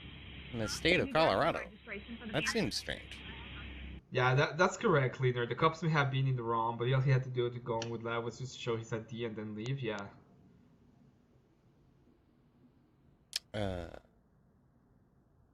Yeah, they show the girls show their ID like minute 2. I agree that it shouldn't have gone this far. Like there was no need, but it went this far because he also made it go this far. Right. At one point. She's unable to find That's the that's my registration entire and contention sends about her the to whole some- thing. If he had been cooperative from the start and said, "Okay, here's my ID. You want to look in the van? Here's go look in the van. There's nothing in there." Nothing would have come of it. He'd still have his job. He wouldn't have been arrested. And the cops would have gone away. But Yep. what's wrong with that, right? Like, where's the injustice in doing that in the first place? I don't know. There's no you're part of an oppressive system, Yodi. That's Oh, right. you That's are part of the oppressive system. That's what Marilyn tells me. It says, EOD, the people cucking to the system are the sick ones. And I just looked at the clock. We're after the end of the hour. So this would have been the end of the debate if he had actually showed up. But he didn't. So. Aren't hers. Sergeant Moon still has no reason to enter the van, so instead, she turns to Nick's girlfriend to find the registration. Can my sister get it? I don't know. Go and have a seat. Ma'am. Marilyn says, leave people the F alone if they aren't committing When a she can't crime. find it, Sergeant Moon Here's the thing, Marilyn. As part of figuring out whether or not somebody's committing a crime means going and talking to them and figuring out who they are, figuring out whether or not they're associated with a crime, and whether or not they're in process of committing a crime. And the only reason police do that in the first place is if somebody complains about it. Now, for what reason did somebody complain about it? Did we ever discover that? Did Steelman ever admit to that? Or were they banging on bongo drums? Were they smoking crack pipes? Were they, engaging in explicit, blatant sexual activity out in the open? Like, why did a person feel the need to call the police in the first place? Because people gathered on the shore of a lake, just hanging out, is never a problem. I've never heard of police being called because people are just hanging out by a lake. Have you, Emmett? Has that ever occurred in your life? Or? No, I don't remember ever being on a lake, being on the side of a lake and get yeah. Yeah. It's like, yeah, I fucking knows a Karen, so I grimy looking dude on the van. That shows you that not looking all grimy is good for you. Well, it's not. It's not. I don't think it was just that he looked a particular way. Part of it is he's sitting on top of the fucking van. Who the hell sits on top of the vehicle in the first damn place, and for what purpose? And what are you doing? And at some point, they had to make some sort of public disruption in order to get somebody's attention, so that somebody looked over there and said, "What the fuck are they doing? What? Not necessarily. Maybe I need to call the cops right now." You know? No, I can see the idea of a fucking nosy Karen just being all Karen-ish. Yeah, my God, there's a guy that looks like a fucking shaman on top of a van. Yeah, I do see that. The thing is even nosy Karens are loath to get the police involved, because that's gonna take up their fucking time in order to talk to the police and file a report and actually, potentially follow through with it and make sure that actually something happened at some point. Cat, you have the Malfoy Castle tent, okay? We all know that you have the Malfoy Castle tent. with the heads on stakes leading up to it that say heretic and blood on the forehead.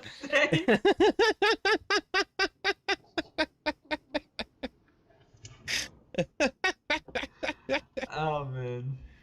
Well, I have another video. I want to see the other video. Yeah, I think we saw enough of this one on the Abe's fucking stream. Frankly, I'm done with this. Marilyn is saying cops are a damn gang. Yeah, I figured that would have been one of Steelman's fucking arguments too, right? What is this? How does the slogan go, Marilyn? Remind us all. It starts with the A and ends with a B, and there's a C and an A in the middle of it. ABC? What? All cops are bastards. Cat, the Slytherin. Yeah, all cops are bastards. That's what they say. And then they want to defend all the police. And then they wonder why, impoverished communities remain impoverished and crime-ridden. It's because the police aren't welcome there, and you don't want to send them down there. And then when the criminals do crime and you bring them to the courthouse, the fucking DAs will fucking let them go. So then guess what? They go right back to the impoverished neighborhood and do more crime. You guys are building a recipe like an Oros. We're gonna fix the problem by making the problem worse. Like, what? It doesn't even make any sense. Yeah, I want to watch this one. So today we are hosting an open panel, both on Father Deacon and myself's channel. So we're really hoping if you guys have a difference of opinion, please join. You are more than welcome. Today we're going to be diving into our Gnosticism and ancient heresies on the rise. Before we even get into and start debating, hopefully, with different people, what are your guys' thoughts on the general topic? Something kind of the reason why, like, Eastern religions are popular. The title of this is Jesus equals mushroom. There's kind of no hierarchical kind of institution. Okay.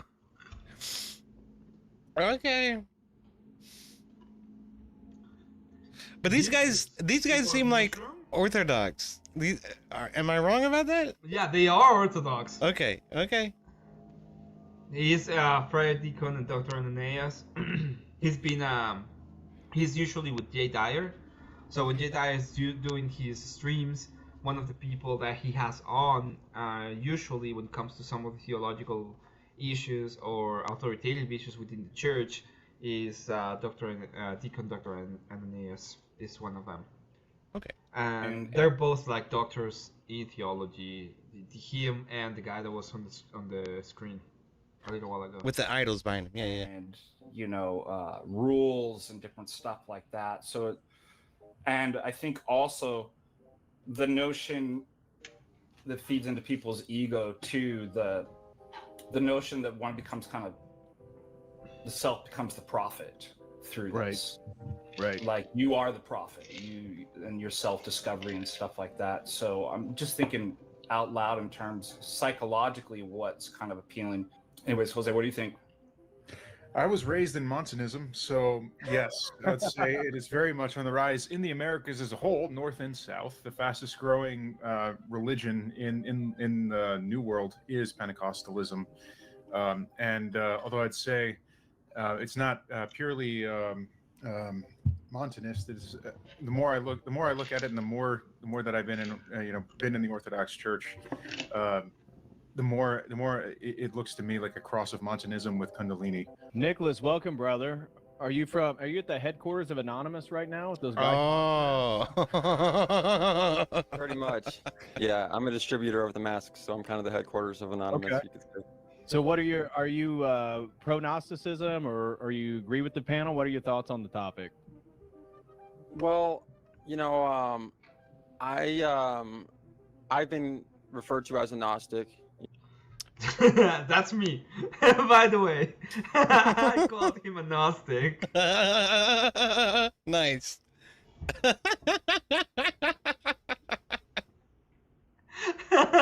He doesn't. I bet he doesn't even know what it fucking means. I bet he doesn't.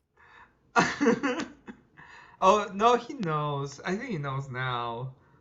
The first time I was like, "Oh, so you're a Gnostic?" And he was like, "What?" Yeah, I know he's a Gnostic. And me, yeah, Abe also called him a Gnostic. That was the. And it's a title that I would be willing to accept. I believe that I've been endowed with revelation. Cleaner is like his last name is really fail.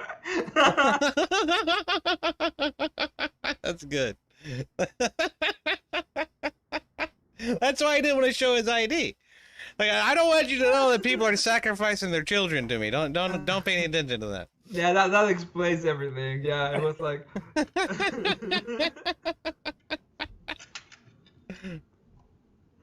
Oh man. Through certain ritual sacrament, which I would call the actual body of Christ, right? By actually eating the true body of Christ, I've had divine revelation and contact with God and whatnot. Whoa. What are you eating that is the body of Christ exactly? Okay. I just want to say, like, before he gets into the mushroom shit, it sounds like he's into some Hillary Clinton fucking adrenochrome shit like going on right there. He's like, I gotta eat the true body of Christ. I have to eat the young Christians as they come out of the womb. Give them to me so I can eat them. Oh man, that is so much more sinister than I ever thought he could be. Yeah. Cleaner's just with the shots today.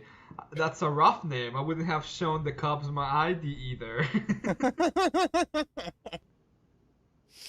I don't know how he keeps a straight face. I don't know either. Honestly. Well, and I discovered this. Look, the guy in the bottom right, Ivan's cracking up, dude. Psilocybin gold cat mushroom, which is why you see this, symbolism throughout ancient Egypt, which is where Moses brought the religion from, and it goes all the way back to before ancient Egypt. We could get into Babylonian. I mean, the Christian religion, it's basically through the beginning of time. It was actually the catalyst that started agriculture, that started animal husbandry and everything like that. That started civilization was by eating the sacrament that we were finding growing in the wild, and that caused us to. John Marco Right, Alestro's argument. Yeah, I'm very. He calls it a familiar. sacrament. I used to be a psychonaut, and so did Father Deacon. So we were all in that phase at one point. Mushrooms are a the thing that sacrament. we're bringing up is, What are you saying? I said mushrooms are a sacrament. They're a holy thing given from God. That this is just bizarre, man. Do you think Steelman has ever seen the movie V for Vendetta? I'm going to like V for Victim. Probably. That's probably what he thought it was about. Like he's never heard of the 5th of November. I mean, or the plot against the British Parliament. I guarantee you that. Like the history of it makes no sense to folks like this. Like I was just seeing Asmongold make a fucking reference to this, and he was like, "Oh yeah, dude, that like definitely takes place in Britain." Like, of course it fucking does. Of course it does. It's based on the plot to blow up the Parliament in Britain on the 5th of November. Like, do you guys not fucking study history? I swear this. Well, yeah, it's Fox, right? It's the whole. Yeah. Guy Fawkes. That's right. Yes, exactly. Yes. Guy Fawkes that got drawn, quartered, and executed. Yeah, that's why I know of him. By the way, I was a time in my life when I was like going through the most horrible ways to die. That's For one of some them. reason, I got to drawn, quartered, and executed. And one of the names was Fox, Hal Fox, and Guy Fawkes. Sorry, that Guy Fawkes and Guy Fawkes. he got a little bit killed there. What? Because it was treasonous, Way. right?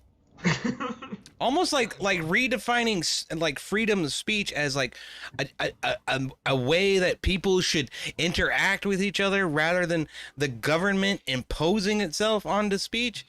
Like Yep. that would be sort of treasonous, you know, like almost like Guy Fawkesism, right, going on right there.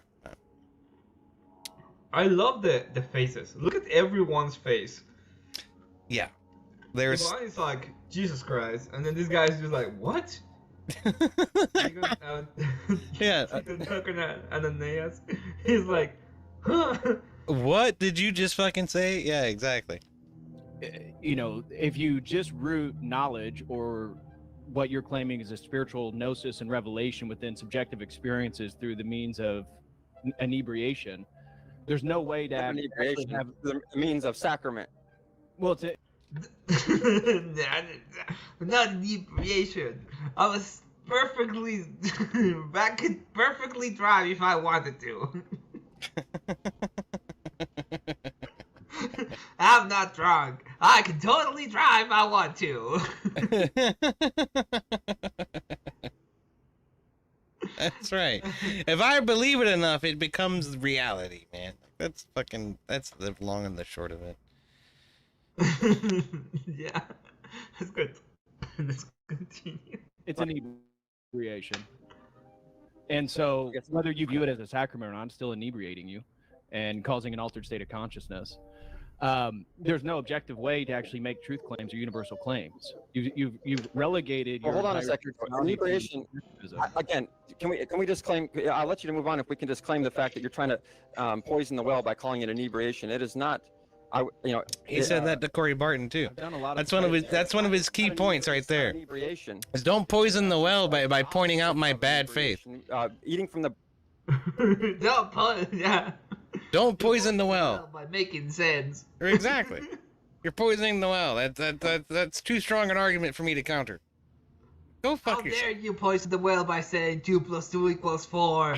Oh. It was so frustrating. Corey was so patient, dude. He was like, he's asking good faith question after good faith question after good faith question after good faith question. All Steelman does is just redirect and fucking try to take the conversation back in the way he wants it to fucking go.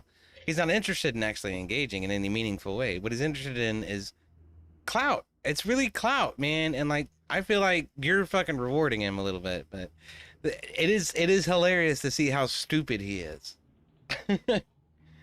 Dude, I want to see the debate. That's what I want. It's like, EOD was like, yeah, let's do it. I was like, fuck, yeah, let's do it. This is amazing. Body of Christ. It would have been an easy blowout. Body of Christ. You keep saying that, but you're just making a claim. That's not. That's Well, I never know it's how the body of Christ. historical church claimed it. We can get into the details of how I know that it is, but the side note being is that if you eat from the body of Christ, are you going to say that you become inebriated? No, because we actually have a bloodless rational you. sacrifice. But you are using inebriating. But what's in substances. question? No, you're poisoning we're the well. rejecting it. Well, I mean, if you want to get into actually breaking down to what you're saying, there's plenty, like you mentioned, there's plenty of scholars, It's other, been debunked. Allegro and other. Nobody, there is no. no First of classicist all- or there is no ancient linguist that's still validating John Marco Allegro's research. Okay, let's break it down here real quick then to simplify it, even without all the research, right? We already know that the ancient mystery schools, right around the time of Christianity, the Greek mystery schools. Who are we to say that Christianity isn't just based on a true story of a guy that rose from the dead and he walked on water? Well, although that's clearly illogical and we have zero actual logical evidence to believe that that's true. In fact, everything Oh my in goodness. physics and science and our brain tells us that that's not true, that nobody rose from the dead and all that stuff. That if He's just laughing. This Look guy's at- just laughing at this point. Look at the host. He's like, oh my fucking god. Are you serious? Are you serious right now? Believe that, Yeah. then you might as well just believe Harry Potter. Oh, but you don't believe Harry Potter because people said it's fake. It goes into like mythology, right? And it goes into these secret societies and these occult teachings, this esoteric knowledge, which is for usually centered around a secret society or a small group who uses an entheogen. No matter what religion you go through throughout time and space, you'll find that they were centered around an entheogen. Time and space. What? What is it? Is he high on mushrooms right now? It doesn't matter where you go. If you travel to time and space, you will find the entheogen. man, all you gotta do is just like lay down and like eat a mushroom, man, and then like take some DMT, man, and like God will just like speak through you, man, and like it comes into your mind, man. And suddenly all of it makes sense, man. And like the Republicans, man, and like conservatives, man, and it's like all of that shit, and like Christians, man, all that shit just needs to be torn down, man. Like God's telling me that like I consume the body of Christ, and cops are fascists, man. Like everything makes so much more sense. Like when you see this guy as just a complete fucking mushroom head. He has killed off so many brain cells that he's incoherent at this point, even when he's perfectly fucking sober. Like, that's the fucking reality of the situation. Hello, K2. Welcome. Hello. Emmet, I just want to say, Steelman's a He's backing his fucking truck up using it as a beeper. I get it. That's no, that's the beeper from his heart. He has to wear it when he's inside the freezer, so that we know that he's still alive. Oh goodness sakes, K2. What's up, Ginger Wave, brother? How you doing? K2, you got a cut off for a moment there. You said this. I just want to say that Steelman is, and then it started cut off. Oh, I'm sorry. Steelman is a bitch for not showing up. Yeah, absolutely. I agree with you. Yep. Let me continue with this. But I still agree And with him. The mods in the chats are outrageous. We all need a cup of liberty to quench our thirst from this tyranny bestowed upon us. Yeah. Well, here's the thing. Well, I hope you get your cup of liberty at some point. I know you disagreed with me about the union thing too, with what was his name, Darth, right? But what I'll say to that is first of all, there's the climate of the internet itself, okay, where all of us are sort of tacit in our positions in the first place, where we have any sort of platform to talk about anything at all. Then there's the brigading left, okay, that will come out and find you, and like even just before the incident with Lib for Life, okay, on my panel, on my StreamYards panel, I had lower class as a guest, and some newcomer came in and immediately started slinging F-slurs at lower class. I caught him before he actually got any of them off. But these people are waiting in the fucking wings. We are hunted. We are hunted, right? And so isn't it appropriate for us to be just a little bit fucking paranoid and say, like, you know what, maybe if this person looks like they're going to be a little bit of a problem, maybe we need to just like put a stop to that before it becomes a problem. Just because we disagree on some things doesn't mean I hate you or. I didn't say you hated me. K2. No. I'm trying to say just because we did, I don't get. All right, I was trying to use that in an example. I just don't get how people can just flat out not have a conversation with somebody like how we did. Yeah. Yeah, let me that's put all I this was way, trying to say. K2. I butchered that. I was trying to rush out my thought. Then it worked out. Well, I agree with you. I love you. I love you. I love you. Did you see all my hearts in chat? There you go. I did. That was awesome. I got a heart. People started saying I love you back, and then people started puking at the same time. You were so gay, K2. Not as gay as I Kieran. tried answer. He I drinks tried Bud calling Light. him too. He did reply with a message. I sent him another message, and he didn't reply. So I'm okay with no showing, but Like at least say, hey, I can't do it today or something. No. You just said you're okay with no showing. No showing's not letting you know or anything. That's a no-show. At least call and say you're not gonna do it. Yeah. That's what you meant to say, Emmett, I believe. Yeah. Correct Yeah, me that's if what I'm I mean wrong. to say. If you're not gonna show, it's fine. Just say, hey, I'm not gonna do it.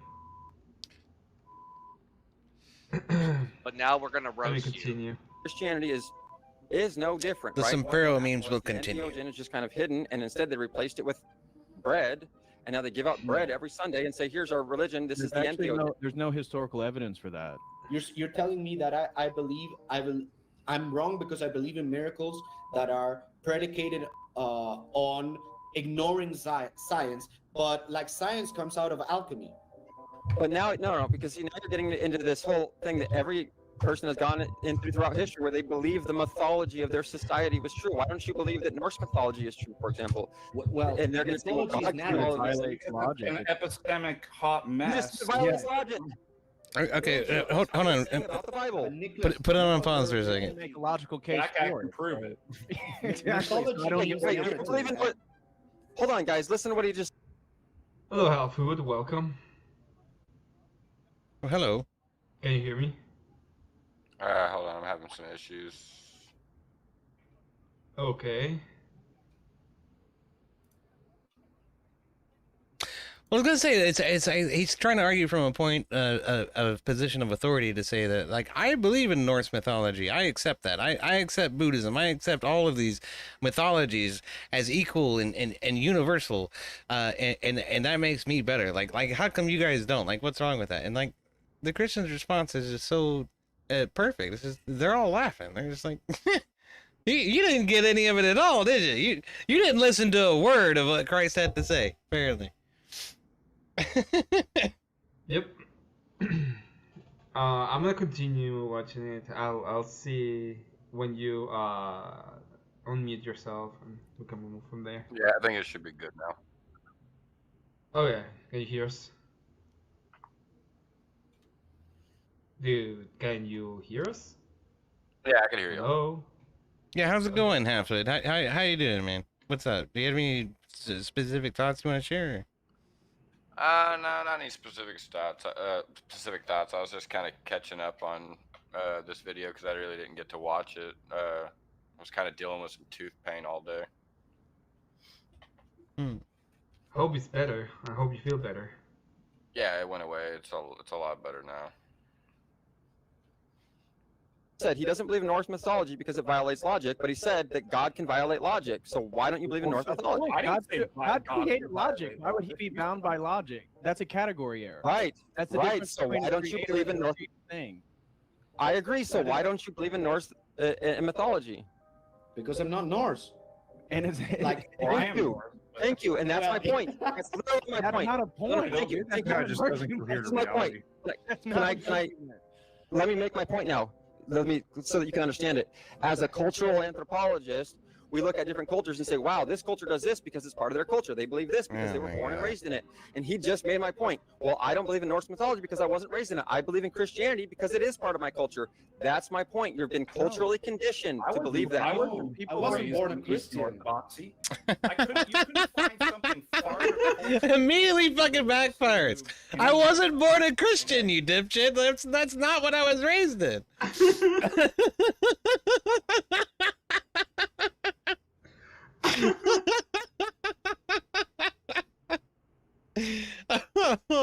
And then the other thing is this comparison for mythology to theology. Well, in a sense, he's correct. Those were theologies at some point. Now, there's a big gap between Norse mythology, or what we consider mythology at this point, to Christianism and the whole idea of logic and logos and everything else, right? Yeah. Oops. The 21st century than Eastern Orthodoxy. Really? So Now stay right there with me for a second, then, Deacon. Okay, somebody just said that they don't believe in it because it's not part of their culture. Now you just said Eastern Orthodox is not part of the culture. So why should we believe in it according to that person's logic? Because we can make logical arguments for it. It's called apology. Okay, then. So you can believe in something that's not part of your culture. Because we can make logical arguments called apologetics. Okay, so you can't believe something outside of your culture. Oh, what? I don't understand. This is a little bit too big brained for me. That's why I just call him a Gnostic. It's not. There's no brain to it at all, man. It's scatteredness. It's just like, oh well, I'm gonna make this completely fallacious claim in order to try to trigger you, and then like when that backfires in my face, I'm gonna assert myself at some sort of point of authority, and say like, you know, I know what I'm talking about because I know what I'm fucking talking about, and there's nothing supporting any of this. All it is just complete self-flagellation. Somebody's. Yo, police, how you doing today? So far, so good, bud. How you doing? I'm doing fine, except, well, I'm annoyed, to be honest. I'm very mad at this guy not showing up. Hey, stop. Yeah, I figured I'd come up and BS instead of just in the chat. What's up, Agrilopolis? It's good to see you, bro. Yeah, you too, man. Let me finish this. So why don't you believe in Norse mythology? I did actually dress up a little bit better today because of the debate. I was like, I'm gonna go ahead with myself a shirt, be like, Jesus. Yeah, man, you were looking fresh. Because it's a defeater for the possibility of knowledge. Mm-hmm. Right? Wait, what? So that's why, again, because only orthodoxy can provide a coherent account of how knowledge is possible, give a description, right, of the appearances that's coherent, right, and all the pieces go together, right, so that it logically coheres. It gives an account for knowledge, how knowledge is possible, and of course, Here's the all problem, the other though. don't. What's that? But here's the problem. Let me address that. What you just said. You're saying it gives an account for everything in a logical, knowledgeable way. Part of that is foundation for epistemology is what he's saying. You cannot have objective truth claims without it. That's a what I'm saying is specific argument than saying just everything. Hello, puppy. He's making a philosophical argument based on the necessity of My a puppy is transcendent sleeping. creator for Ironically, he usually epistemology to isn't. exist in the first place, and then we're going. Okay, I have a small update. Apparently Steelman is coming. Shit, better late than never. He's a little late. He's a little late. He's a lot late. Yeah. He's very late. Oh, hold on. I want everybody else's opinion. Did it look like Emmet got some sun today? No. he looked like he got a little bit I'm of tan 10? going Is on. that what you're telling me? I'm 10? He doesn't look like a white vampire. I don't know. I think UV light would destroy him. Probably. You could probably see through him if you put a black light up next to him. I'm not gonna force you, EOD. So if he comes, do you still want to have the debate? Just asking. Then kick Yeah, us all off. I'll jump off. I don't care. I'd welcome to see that. Well, I did write a really banger opening statement. I'd love to read it. Okay. Tell Steelman to get the fuck up here, man. He's getting coffee apparently. He had, Oh, he's eating shrimp. yesterday he had a little bit too much of the body of So he Christ, just and woke up. It happens. Okay. Waking shroom. So he just woke up, is what you're saying. Yeah, pretty much. I think that's the case. That's Did why he has ever to go to get it- sleep? Regarding paradigmatic No, I don't know. Probably not. apologetics, it's the most coherent model that can actually self-account for all the things that we truly do believe in. We're not even hitting on the original point that was being brought up, is that you're making universal truth. I'll tell you what, claims though, Emmett. Give me a few minutes, and I'll return shortly. If I Okay. say you're inebriated, but even even I'm people not offended. I'm actually seeing a mistake in your reasoning. Even if you if can different say types eating are from the not- body let of me Christ is finish, not. brother. Let me You- finish. You've done it again, though. You've poisoned the Let me finish well. and you can respond. Let me finish and you can respond. We're letting you talk. You poisoned the well. You know you poisoned the well. Poison the well. You're I mean, you'd have to literally be retarded You to just say said- that LSD, DMT, ayahuasca, psilocybin. I've done all those. I didn't say they that. don't inebriate you. No! You have to literally be fucking retarded. I love it. I'm sorry. I'm sorry. Because I just started listening to you. Is fucking anyone else cracking up. agree that EOD is acting like a ginger right now? I'm sorry. That cracks me the fuck up.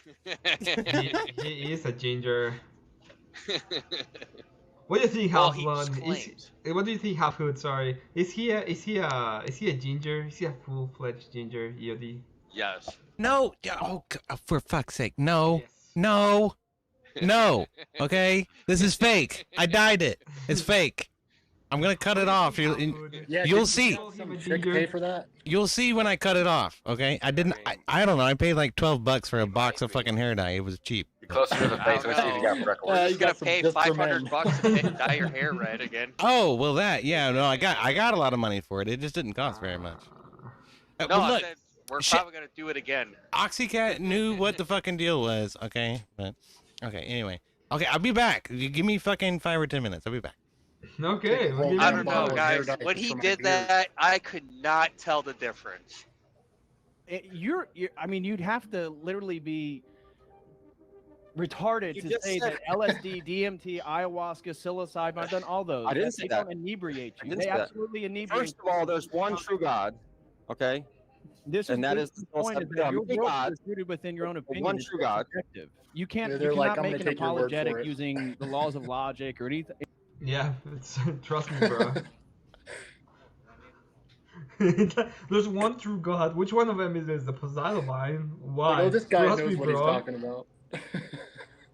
Any type of systematic structure to defend your opinion because it's all rooted No, in your you own. can't. Yo, you hold on. Oh, this is crazy. We just You said we cannot can, and we even can bring up actually walk logic. you through it. What are you talking about? We You literally said, here's why you cannot even begin to say that, because you said, well, we don't have to have logic because God is outside of logic, so God did all these illogical things. Your whole premise is based on illogical. I never said because illogical said things. that. You know what it means to be Did Jesus illogical? walk on water? Did Jesus walk on water and raise from the dead? All right, tell me how that's the law of non-contradiction. Yeah. That violates the non-contradiction. Is Do you that know what the logical? law of non- Well, tell us Exactly. how it's not. Yeah, tell us Why how don't the you statement tell is us not. What Okay, logical what I'm reasoning saying it's is- not? What I'm saying is that common sense, law, physics, everything that we know, all of our senses, our No, we don't gnosis. know. We don't know. You guys don't. Right, no, right. No, no, You no. guys Science, don't know. science doesn't. Science, what we call science, modern science, is actually a misnomer. What we call science, which literally means knowledge, is actually the product of what? Of a deductive method that only produces theories. Where is the knowledge in a theory? Can I say these things? This is the crux of the issue. Fair Modernity is Gnostic because free thinking thinks that it has access to every single idea and that ideas have no entailments. So you're already presupposing a broken anthropology. You think that you yourself have this magical power to be outside of biases. You have biases. Why should I believe that you, out of all of the people in the world, have this special revelation given to you that has given you the power to see without any biases, where the rest of us, we the plebs, we have these biases that don't let us see the truth as it really is because we believe in. This is like the scholarly version of Raging Tomatoes open panels. Why is there so many people guy. named Duck? There's another guy on the bottom left named Duck. Or Ducky. Never Lucky What's Ducky. with the duck? Never. Lucky, Robert Ducky. Is that Never Lucky? Yeah. No shit. Yeah. This is the first time I've ever seen him. Something. He's just gonna put a middle You finger only in the believe in chat. yourself. Why should I believe Now. in you based on the power? Oh, rescue dogs. I don't know. I don't know why everybody call themselves dog. Okay? I have no idea. Of you saying I believe in myself. Well, I'm saying it is a personal thing. That God's relationship with us and that Christ's relationship with is a personal thing. That we aren't to go. If I disagree with you, if I do the same thing that you're doing and I disagree with you, should I go with your version or with my version? Right. How do you adjudicate the two? Well, and that's what I say, that if a person has a divine revelation with God or from God or through God, then there's no reason for them to believe anybody else but God. Well, how do they know it's from God? Did. Well, like, okay, let's take Abraham, for example, when he went to sacrifice his son, right? No. Let's just focus on you. We're trying to get you to defend your worldview. We don't need to. We're familiar with the Old and New Testament. A variety of entities I've contacted in psychospace. So how do you know that who you contacted or who you felt inspired by was God? Well, Because so we already, and you agree that there's multiple entities, right? When you transcend and move beyond the veil, as psychonauts like to say, right? This guy is like, I need something. He's whooping the Malibu out. Yeah, You he's know getting some what? Malibu. You know what? You got me thinking. Never lucky rubber ducky could be Duck's opposite ego. That's the other side of his brain talking. Maybe. Imagine if that's the case. He's just... He does have multi-personality disorder, so. Oh, that's Are you talking true. like Might be. multiverse or something? Multiverse. He has multiverse disorder. Right? Multiple different entities in that realm. How That do you would know be they're a God? different one. That would be a different one, yeah. A different universe, yeah.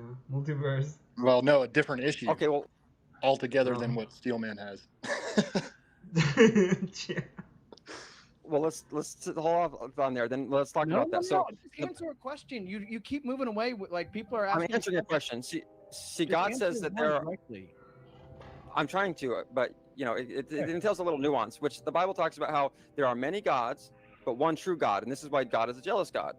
And these many gods include, ayahuasca, peyote, morning glory, like you're talking about. These So you different think the entheogens. substances, so the different type of tryptamine substances are gods in and of themselves. Yeah, I don't know if they're all tryptamines, but exactly, all of the entheogens are considered deities or Morning gods, glories are, and even the. Go ahead. And that's why the Bible says there are many gods. God is a jealous God. There's one true God, and His Son is Christ. The body of Christ must be eaten, or you have no life in you. This is what the Last Supper was about. This is what the Garden of Eden was all about. There's one true God, and that is the psilocybin gold-cap mushroom. This was what catalyzed humans into agriculture. Was that the golden calf when Moses came from Mount Sinai? So exactly, this is why you see the Hindus worshiping the cow, the holy cow that produces the holy shit. This is why Jesus was born in a manger. I would love to see you find one nativity scene without a cow next to it. And why is that? Because Jesus was actually born from a cow. They grow off cow dung. Cow excrement? You just said you challenge us to find one depiction of the nativity without cow excrement? Without a cow next to Jesus, right? Because Jesus was born in the manger. Part of the story. I just have to say, good luck trying to convince people who are not completely inebriated on psychedelics. All the best. No, you're inebriated, bro. You're inebriated on the lies. You're an uphill battle on your hands. You're inebriated in the lies. Oh man. You're just inebriated in the lies. I mean, psychedelics is one thing, but that's a lot of psychedelics he's taken. Yeah, he knows all of them. No, see, but the good part about it, Deacon, is that I don't have a battle, right? I'm just here as a messenger, and people can sit here and kill Christ all they want, but so Christ you're is still going to life. So you're an apostle. So you're an apostle. I've heard that one a million times. Oh, I'm here. I'm preaching the true gospel. Are you a prophet? Of Jesus Christ. Yeah, I know. I'm preaching the true gospel of Jesus Christ. I find it interesting. You're sorry. I'm just trying to. I'm kind of reading it right now. Yeah, go ahead. Let Father Deacon take psychedelics. They can't stay on track. Like, just take a purview of the last 20 minutes of like all the different kind of red herrings and points. Like psychedelics does that to you. Yeah. Patrick and I know because we've experienced. Let him finish, Nicholas. We let you talk, dude. Well, he's just coping. He's just coping. It's a lie. Stop interrupting everybody and get out of here. It's still coping. Yeah, it's just a cope. We're saying something happened. No, I wasn't saying anything. Okay. Wait, that's the personal experience. First of all, we can dial this all back to. He left. He got offended. Go ahead. I criticized his God. Himself. Himself in the mushroom. The cow shit was fantastic. Come on. But, the holy shit. The mushroom. Oh man, I still want him to come. Yeah, Jesus what's going Christ. on, man? Yeah, I kind of want to watch the debate. holy yeah, we shit. want to watch the debate. Merlin, you're I in don't mind chat. Tell BSing, him, but tell his ass to bring his ass to my channel so that he can come and have the debate as he's supposed to. It's late. Tell him. Marilyn, get your boy toy. Marilyn, get your boy toy.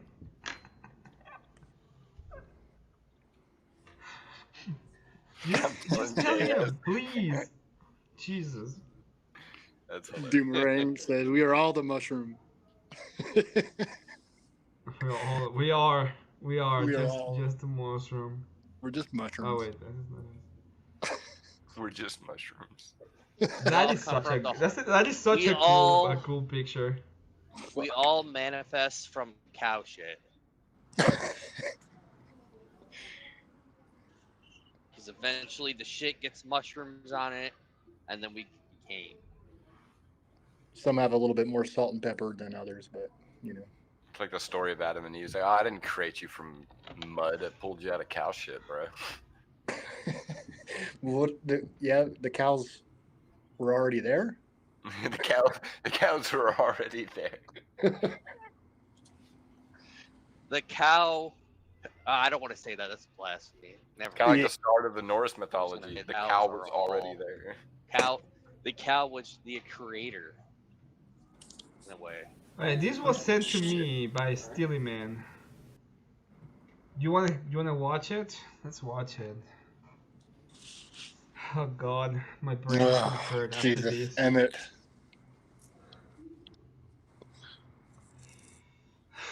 Hope, Emmet. Look at this fucking hair. This fucking bun on top of his head. He has a bun, man. Oh, he's one of those dudes. He's one of those dudes. He's got one of the That's big even stainless worse. steel Now I rings on, don't too. have any respect for him. Careful, he has a boot taped to a wall. Whatever It's worth 10 respect, grand. whatever respect I had for him is gone. Oh man. Okay, that's good. Very truly I say to you, unless you eat from the flesh of the Son of Man and drink his blood, you have no life in yourselves. He who eats from the flesh and drinks from his blood has eternal life.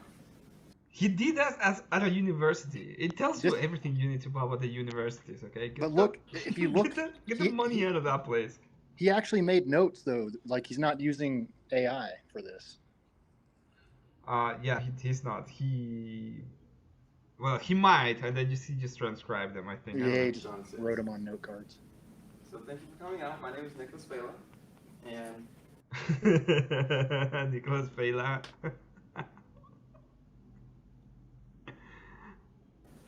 This is a very important message. This is not exactly my personal interest. This is important for everybody.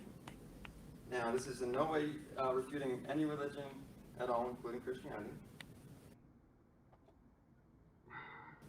And quickly, I'd just like to give special thanks to founder of ethnobotany, Richard Evan Schultz of Harvard University, Mr. Robert Wheatlander, ethnobotanist Dr. Blas Rako, Dr. Singer of Harvard University, former J.P. Morgan Vice President R. Gordon Wasson of Columbia University, mycologist Dr. Kristan Guzman, and student of Oxford University and Dead Sea Scroll scholar John M. Allegro, including countless others who have helped us bring us this information. And I will be using a combination of semiotics to decipher symbolism, in addition to a variety of other fields, including mycology, ethnobotany, and theobotany, just to name a few. And quickly, I'll just be going over a lot of topics: Easter, prayer, marriage, Holy Grail, Christmas, Islam, Egypt, domestic symbolism, Hinduism. So this is a different video.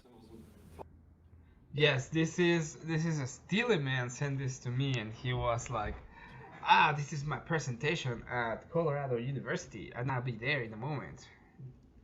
I was like, okay, let's make our brains. Let's watch what the University of Colorado is showing, using probably taxpayer money that shouldn't be receiving.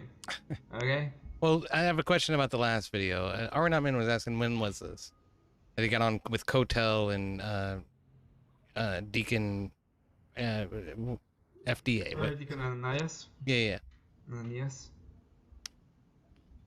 When was that? At the end, Deacon Ananias goes, mushroom. That's funny. That's funny. But like, how many years? How long ago was that? Was that earlier this year, last year, year That's before? like a younger version of Steelman. This one? Yeah, looks a little bit like it's a while ago. You know? Yeah, I don't know. I don't know when was this one. The one with the. It's when he was in Colorado, and evidently he went to Florida after that. So it must have been a while ago. I think he goes back and forth. Oh, fuck. So do I. God damn it! One day I'm gonna run into this bastard. Oh yeah, probably. You gotta twist him up like a pretzel. You gotta twist him like a pretzel. Oh no. Politics as well. Got a lot to cover. The other one was not long ago, probably a couple of weeks ago at most. Real quick. And to summarize briefly, what I'm going to explain is how the Amanita muscaria mushroom and the psilocybin mushroom Sorry, are possibly the combination of the blood and body of Christ, which I'll explain. Oh wow. It looks like a goblet, so it must be true, right? A mirrored image of the fruits of the Garden of Eden. Oh, this reasoning is just so solid, you guys. And the blood and the body. It beats the hell out of having a study. And again, to clarify, that's the Amanita muscaria. And we know the names of other mushrooms. And quickly to summarize, again, these are going to be mirrored images where Jesus is going to be represented by. These are mirrored images. Oh. Okay. Because I definitely see the same thing on the left as I do on the right, right?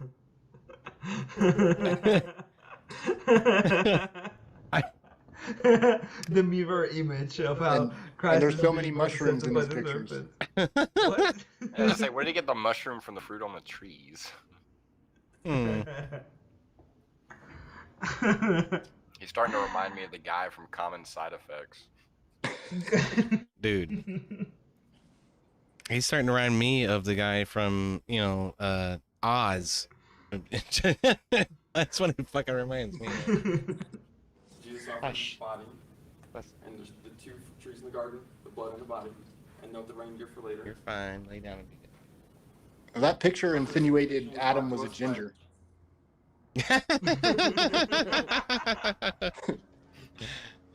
Oh, see? That completely dispels all of the bullshit about gingers not having souls, okay? Because Adam was a ginger. There you go. Listen, okay, we're not gonna talk bad about our forefathers. Don't talk about my great grandfather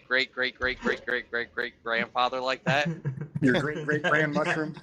Oh, I'm sorry, great grand mushroom. Right. The sacred mushroom and the cross. This is like from a Monty Python skit. Are you serious? This guy expects people to take him seriously? Like, come on. This is got two mushrooms and he's banging them together. You're being so rude, okay? You are being also anti-science, okay? This isn't at a university. You all are gonna have respect for. Well, I'm convinced that people at universities are retarded. It's the University of You are Colorado. gonna have respect for the University of Colorado, okay? He sounds like he has an art degree. Probably. No, he has no, it's not paleontology. It's Anthropology, right? Isn't that what he said? Anthropology. That's what he said to the Ortho Bros earlier, yeah. I lost signal for a while. I shouldn't call them Ortho Bros. They're doctorates of theology, so I'm sorry. But... These guys are well. I think they can be considered to be Ortho Bros, but today I agreed there was one guy and it's like, oh, have you heard of the Ortho Bros? And it's like, who? And I was in chat saying, who are these guys? Who is the? Oh, they go into Andrew's Discord and they can be really evil and powerful. Oh, you want to mess with them? What? It's like you can go ahead and get really hurt or something. They go to and then they start counting 1, 2, 3, 4, 5. Then they start using logic to disprove my premises that Jesus comes from a mushroom. Yeah. I go on the chat. I'm like, who is this person? Kat, you're a pharmacist, okay? You have you went to actual science. You went to an actual science degree. This is thought. But he spent so much time on these slides. We're talking about you. We're talking about these. Okay, let me put it this way. Okay, all of you suck because you're not respecting the universities. Okay. I will continue to disrespect. John Allegro, and he deciphered the Dead Sea Scrolls. He was appointed to by the Jordanian government to decipher these scrolls, and what he found out was that they were actually codex, the shamanic text that encrypted mushrooms was actually the body of Jesus Christ. And this was also brought to us by Gordon R. Wasson of Columbia University, and he deciphered the Rig Vedas and declared that their mushroom of immortality was this Amanita muscaria mushroom. And then, so this final piece of the puzzle came in 1957 when Life magazine revealed that in Mexico they were using a mushroom, and they were calling that mushroom the flesh of the gods, and that's the psilocybin mushroom, the second kind of mushroom. You know, this is why I know. This is why Mexico universities have the best degrees, because we have the actual God's flesh, the Teonacatl. Emmet, Michigan University. The Teonacatl mushroom. Michigan. If he's saying like the body of Christ is the flesh of a mushroom, like does that mean Jesus was a plant like Trigon? Yeah, it's like yeah, that's what he thinks Jesus was a mushroom. Yeah. Or to be able to see Jesus, you had to eat mushrooms. Right. What? I think that's kind of what he's going for. I just think his brain's fried from all the mushrooms. That would explain most of it right there, man. Is that he's just so fried away so many fucking brain cells that suddenly all of this starts to make sense because he's convinced himself of the bullshit that he's been spreading to people, you know. So the Lost Ark is just full of mushrooms. That's what's in the Lost Ark the whole time. It's a bunch of mushrooms. You know, Dehydrated. Yep. I've heard dehydrated. All of fire. I've heard this theory before. Like, have you guys ever heard of like Terrence McKenna? No. No. He has so he's a philosopher from like the late 70s, early 80s. Okay, and like he posited this theory that in order for apes to evolve into human beings, they had to eat mushrooms and get high first, and that in the act of eating mushrooms and getting high, it expanded their minds to the point that they could evolve into becoming human beings. That sounds like coke. I'm just gonna say it. And their bodies was transformed. Yeah. Yeah. Well, the only reason I know that, okay, is because there was this website called Elf Trance, and like they played a lot of cool like psytrance music, and I was really into that when I was a kid. And they had these stupid dancing monkeys. It was like flash animations, and then he would cut Terrence McKenna lectures into the fucking psytrance music, and I was like, whoa. It sounds like some Planet of the Apes type shit. It was, man. It's very much some Planet of the Apes shit. EOD, that explains why you're still a Protestant, so I forgive you. What happened? Hey, man, I made mistakes in my youth, okay? I'm not espousing that Terrence McKenna's the second coming of Christ. Like, that's ridiculous. But, What happened to the guys just trolling? it sounds like what something fucking Steelman might believe. What All right. As long as that ginger hair dye ain't getting to your head, man. Well, we don't really know the effects of it yet. We're gonna figure it out after I cut it off. Is that a fucking penis? Oh my god! Why is that one shaped like a thick woman? This motherfucker. This is higher education at work, people, right here. You got the most softcore porn in the classroom in order to justify that Jesus was in fact a mushroom. All right, This is- everybody, look at these dicks. I mean, mushrooms. I put a ruler beside it to make sure we know the measurements I mean, for these mushrooms. Right. Oh my one's goodness, over this 8 shit's inches. ridiculous. No. Stop. See, these 3 mushrooms, that's what you want to be. You don't want to be that one down there.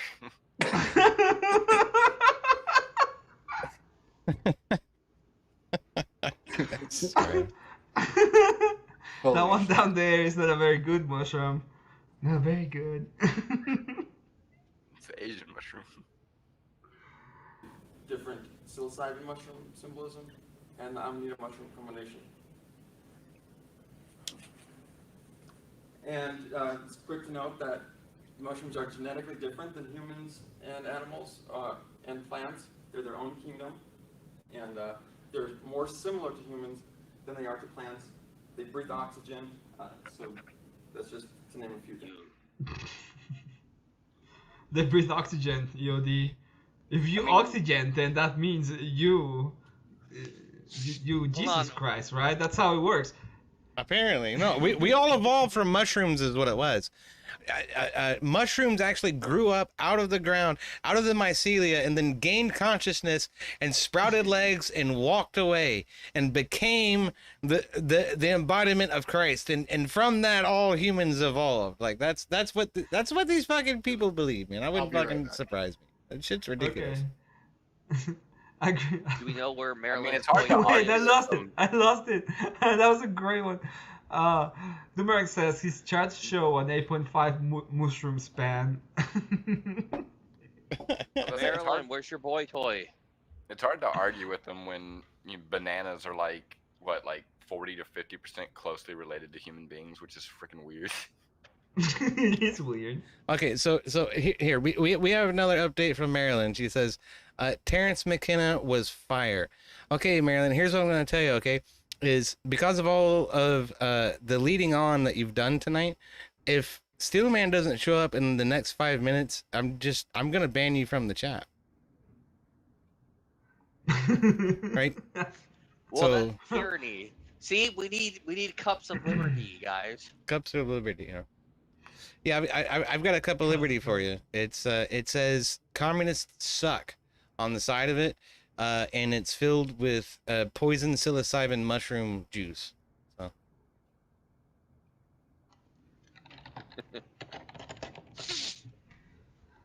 Let me see. They grow in 3 distinct stages, which might be where we get this Trinity cycle in Christianity. They start off in the spores, which are omnipresent throughout the globe, including in the air that we breathe. And then they move into this network of mycelium, which is hooked up to all Well, you know my terms, the Marilyn. majority of plants on this planet. You better tell me an excuse before 5 minutes comes up. Stage of the Trinity, the fruit body, the flesh itself. And again, this would be symbolism of the Holy Communion in Catholicism. He goes all the way. He's like, oh, Catholicism now. Oh, they're eating mushrooms. It's not bread. It's mushrooms, you guys. Not to refute any religions, as he said at the beginning. Yeah. Oh, please. That's all he's doing. Starts off in this. His whole mission in life is apparently to refute Christianity at its core. All right, let's just power through these so that he can come up and we can have the debate. Put it on like 1.5 think- X or 2X or something. I don't believe he's coming. I don't believe I don't either. Maryland's boy toy is Let me coming. just finish it, and if he doesn't come, he's just a bitch, okay? He's gonna be banned from my... He's already a bitch. He's already a little fucking bitch. Yeah, I know, but there's 2 types of bitch. He's gonna be a bigger instead of bitch. having He's gonna be a Maryland minch. do his dirty work. I don't know. Yeah, let me just finish Yeah, this it is and making then- Maryland look bad. Maryland, just stop saying stuff before we turn on you. We don't want to. We really don't want to. Oh, please. How can you even tell them apart from one another? One's a male version, one's a female version. Like, what are you talking about? Alright. The serpent itself, as well as the thorns of Christ. And then it goes into the grail stage, the final stage, where it can actually get a cup and a grail you can actually drink from. I knew he was going to get to that This is point. a picture of Kabbalism. It's common to know in esoteric Judaism, Kabbalism, that the serpent and Jesus are actually mirror images. Here we have Moses holding up a serpent on a staff as a symbol of healing, and many religious people will tell you that Jesus was also crucified on a pole. His laser doesn't work on the TV. He's trying so hard. Serpent on the staff. It's actually an image of Jesus. So, Christ was a snake. The Hippocratic Oath was money, and then mushrooms. Yes, that's how it works. Symbolism comes from Okay. their actual serpent eggs. This is all starting to make sense, And then once it guys. starts going into Right, yourself, right. you get it looking like Easter eggs here for Easter egg hunts.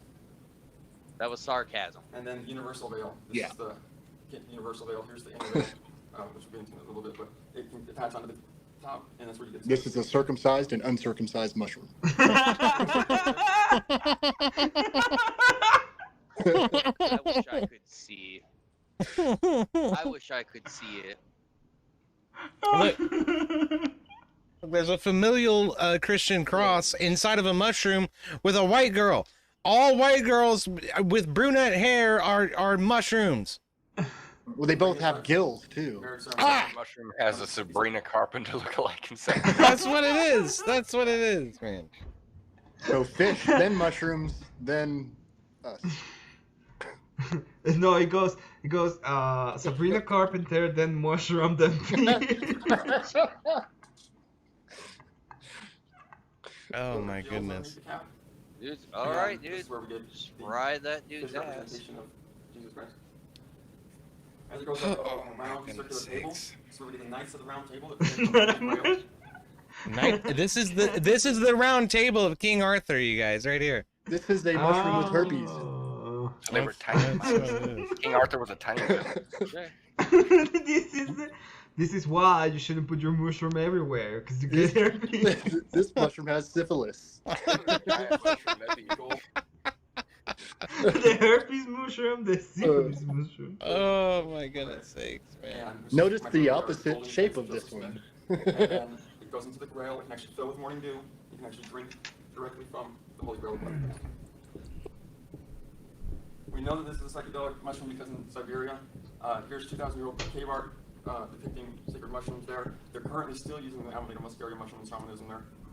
And what they're known to do is feed them to these reindeer and possibly drink the reindeer urine because it converts the ibotonic acid of the mushroom into the muscle. Wait, is he insinuating they feed mushrooms to the deer? Like the Siberian shaman feeding reindeer Yep. the apple, and of course the apple is a representation of the mushroom.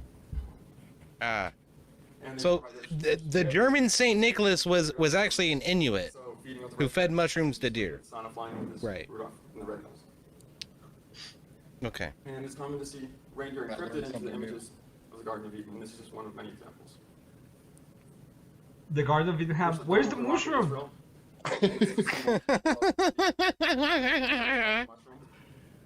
Well, I agree with that one. Most do look like big penises in me.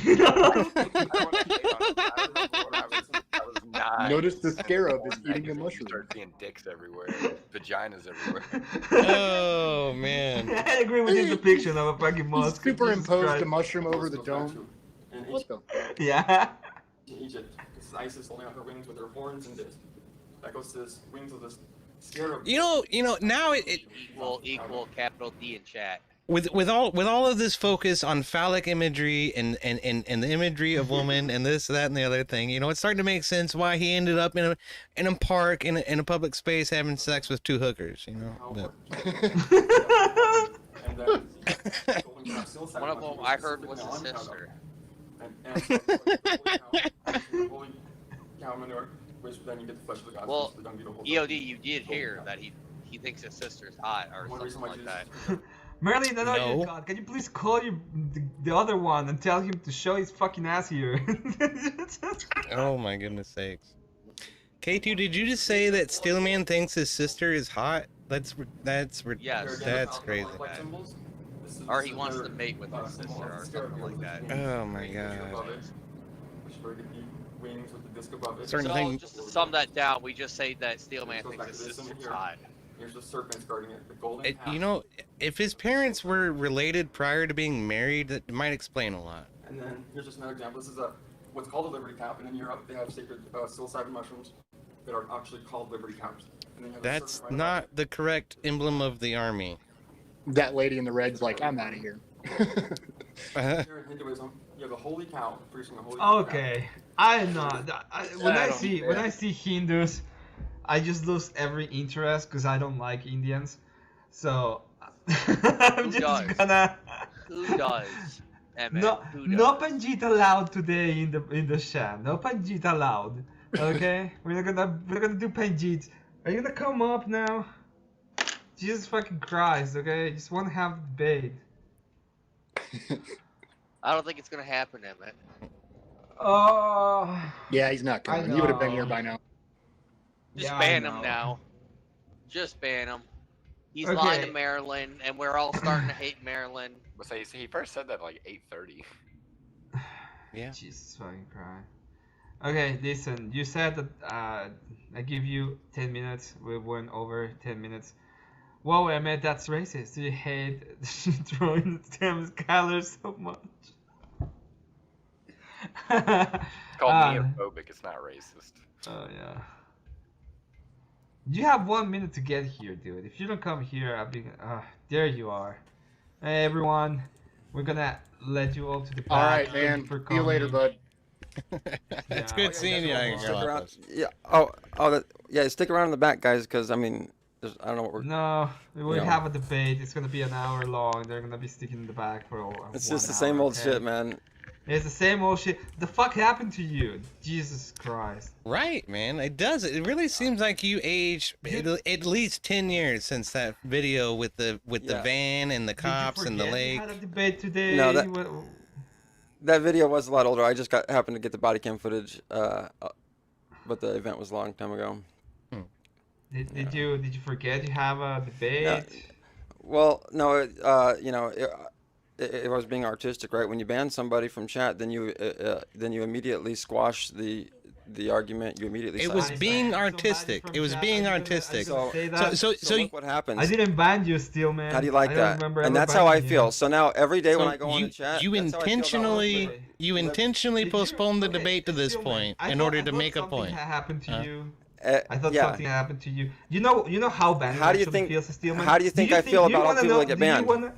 Do you want to know how banning actually feels? Is that what you want to You know what? No? My chair is gonna win this debate. That's what's gonna happen. Go for it, dude. I know how banning feels. Perfect. Go for it, okay, dude. If that's what you I know want, how banning because feels. I am giving you a place where you can actually have a grievance and come Oh go yeah. on Speaking and of, talk. I wanted to say If you before don't- I got if you don't- banned. Before I got banned, I wanted to say fuck Emmet and fuck EOD. They're both a bunch of little bitches. Whatever. The whole point of what I was going to say to you is I actually give you a place. You made us. You know what time it was? Do you have a clue? Yeah, but you know, I have no respect you for have- you, have and I a have no clue, yes respect or for no? EOD. I don't respect Did you guys, you and I have don't a want to clue, yes or You know no? what? The only reason I got on here, oh, thanks for Did you- reminding me. did you have a I got on clue? here. Did I got you yeah. let me- have a clue? Did you have a clue about and you know what I the time it realized? was? Yeah, and I thought Did the you? only reason I came up. You're not gonna. I'm not. Okay, dude. You're gonna answer my fucking question. Okay. Did you have a clue at what time the supposed debate was supposed to be? Yeah, so shouts out Did to you? Marilyn. By the way, You thanks for said bringing yes. me on. Okay, awesome then. And the Yes, other that's people in the fine, chat. Stillman. You know what? I wanted to shout. Awesome. Nice that I wa- you came. Okay, you I can wanted go to fuck shout out- yourself now. You can go ahead and just fuck yourself. We're not gonna have this bullshit with you. Okay, if you see Steelman in chat, fucking ban him. If anybody mentions Steelman in chat, you're gonna fucking ban him. You're not gonna go ahead and put them in timeout. You're gonna be banned from chat. So if anybody mentions him, or if he's in chat, he's completely fucking gone from my channel. He's never gonna be invited ever again. It's a thing, okay? You don't waste people time ever. Even if you don't like him, if you don't feel any kind of respect for them, I don't give a shit. Okay? It's that simple. Yeah, you can ban them. You just do it. Just ban them. Or let me know and I'll ban him. So, yeah, if you're not gonna have any respect for the people who are giving you a platform, you can go fuck yourself. I thought he had something going on. I asked him. He said he has no respect and he actually knew at the time. So yeah, he can go fuck himself. I don't care about the debate anymore. It's very fucking easy. We already have our show. I'm gonna go ahead and see who is live, and we're gonna get things done. So if you ever see him, mods, in my chat, at any point, anybody mentions him, okay, from this moment on, they can go and get completely fucking banned from chat. If they don't know, they're like, oh, do you know this guy? Just tell him, remind him once, and if he does it again, he just gets banned. It's gonna be one of those words, you know. One of I those get words we don't very fucking small say in this penis place. vibes Very small penis I got vibes. that too, yeah. from the dude. So, yeah, if you see him, spam the fuck out of him. I was willing to have the debate and I was willing to do everything else, but yeah, you're not gonna disrespect the channel. Well, okay. Well, I knew he was trying to. Yeah. I was gonna say, I did just, give us these 2 minutes, Emmett, okay, before we move on. Can we do this? Yeah. Okay, so this is Corey Barton still in your chat over there? Corey, if you're still in chat, let me know. I'll send you a link. Oh, it's okay.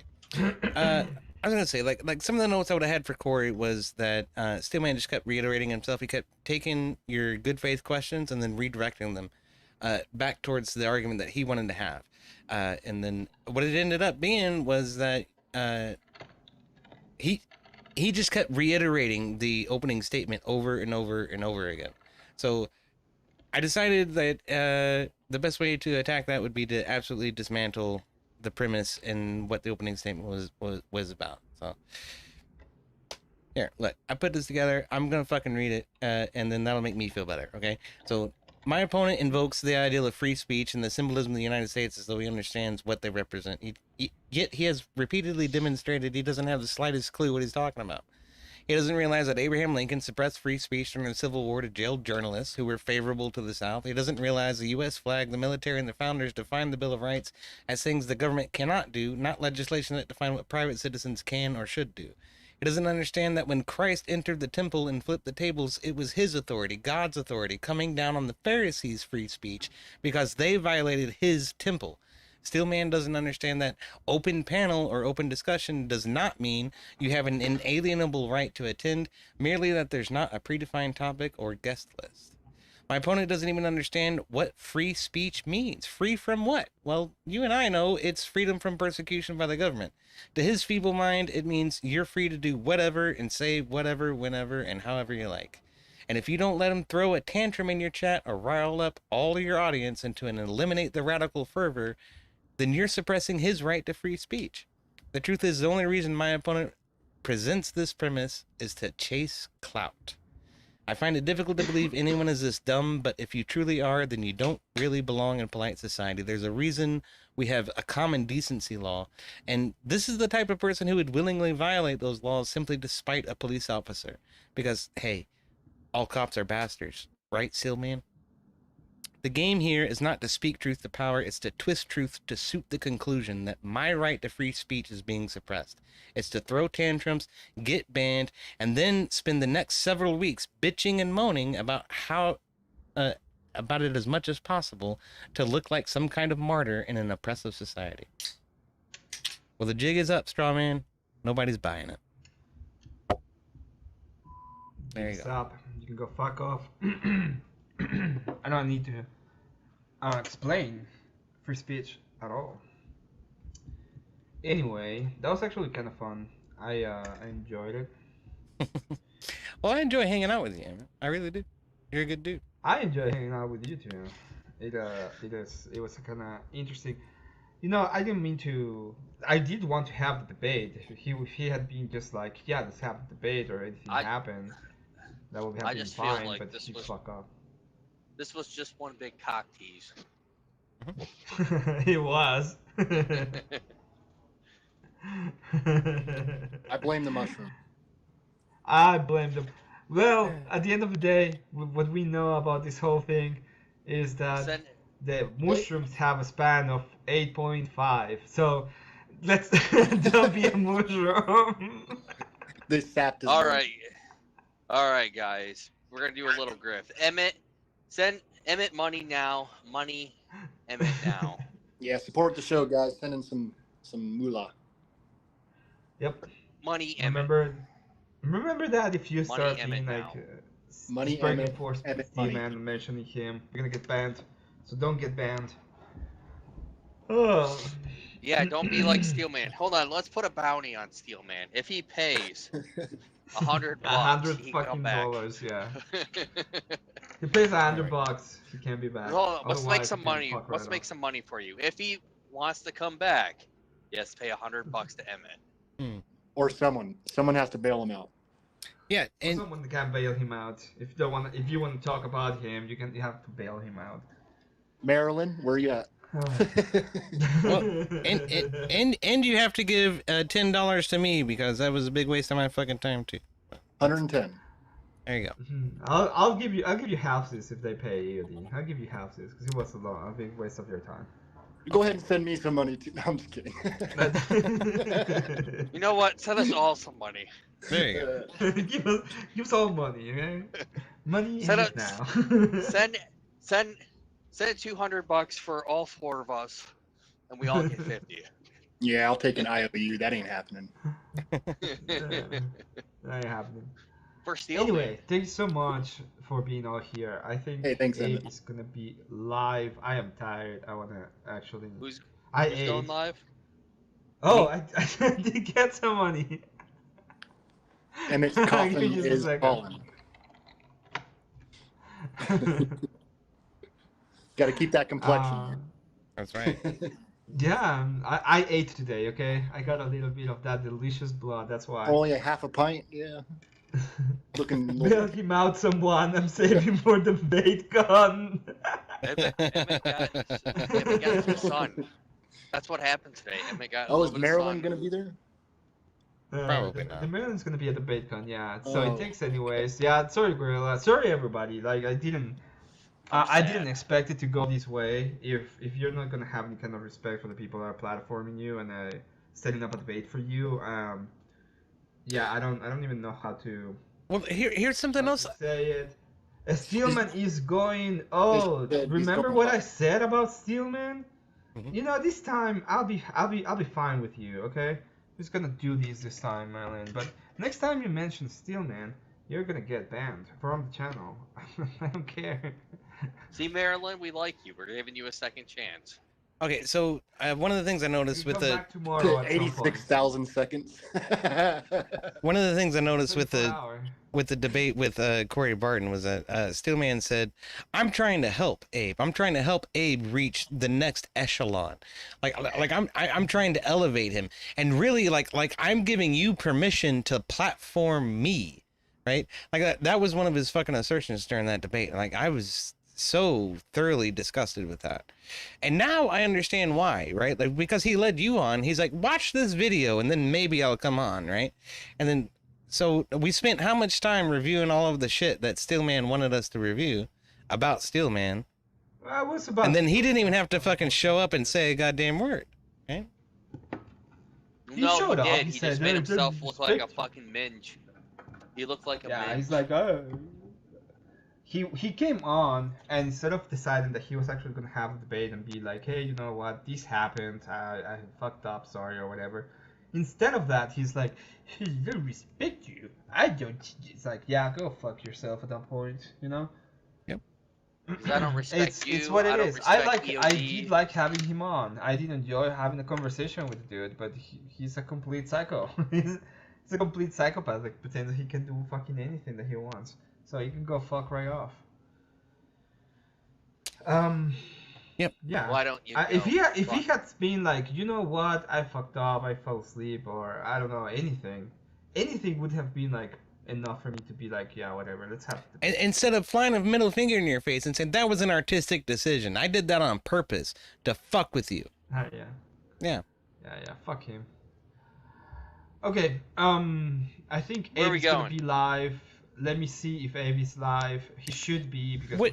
I'm live. What?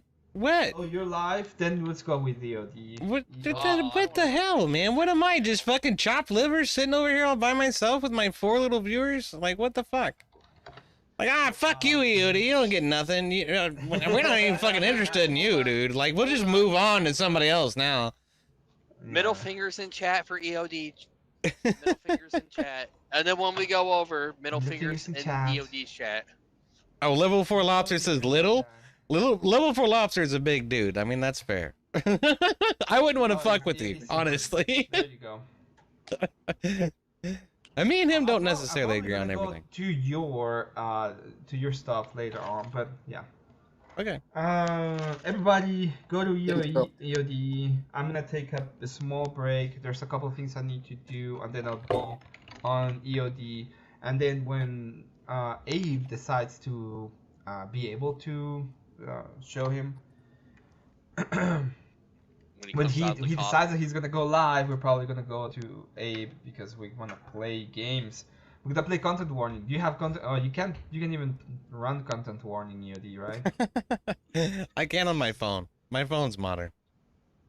Okay. Well, Just but update to we can play. Microsoft 7. I don't think you can play content warning, but you can play Among Us. So yeah, come play Among Us with us.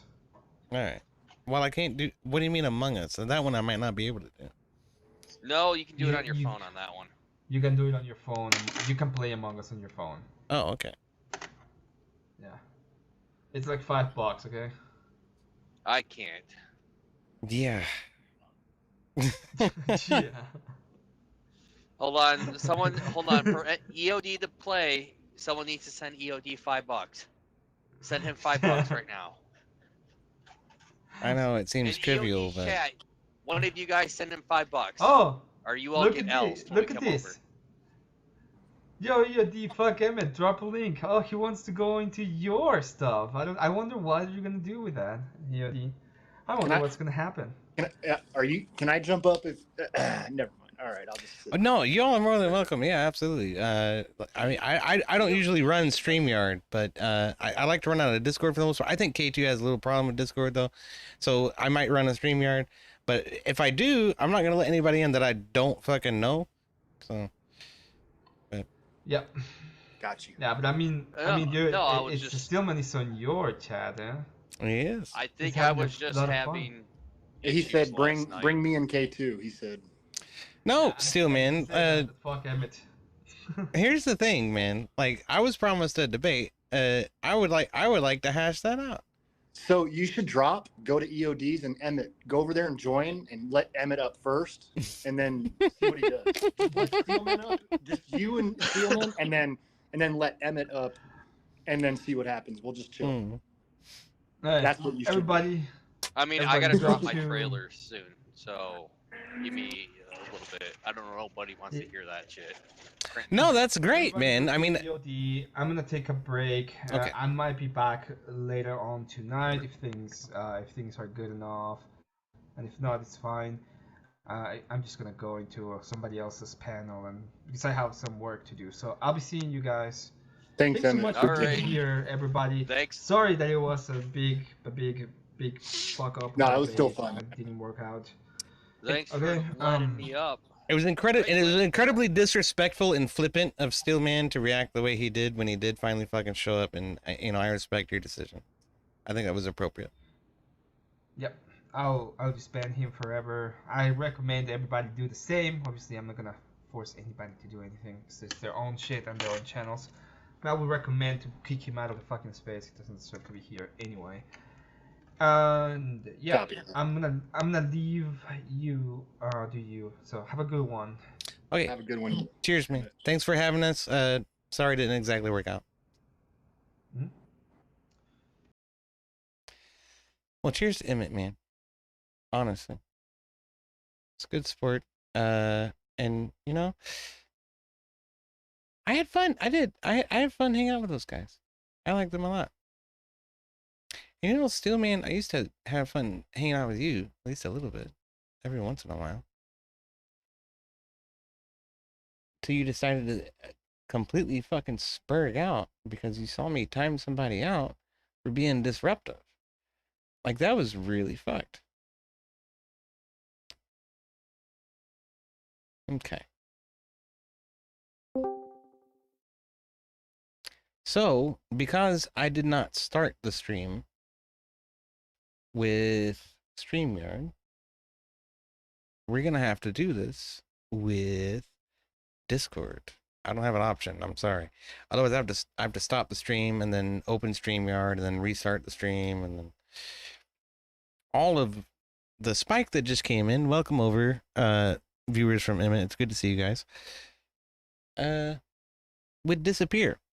So to avoid that, let's just try to operate out of Discord as best we can. So I'll invite you guys into the Discord if you want to come. Steelman, if you would like to come back. Just for the record, Steelman was previously invited to my Discord and willingly left the Discord. He was not banned. And in fact, I invited for him to come and talk at one point, and he refused to do so. And as you just heard from the horse's mouth, he doesn't respect me, and he doesn't respect Emmet. So.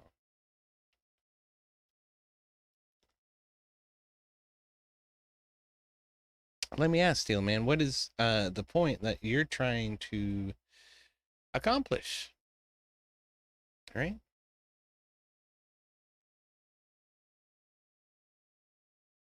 That would be a really great question to get an answer to, because I'm not entirely clear on it.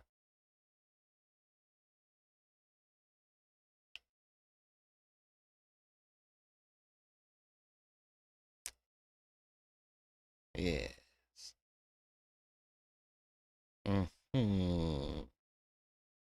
How curious.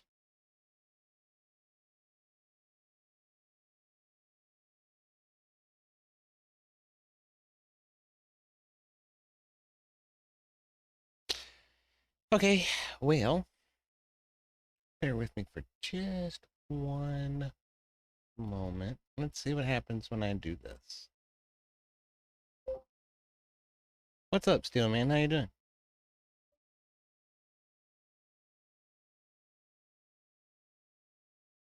Oh. What happened there? Let's try again. Hello?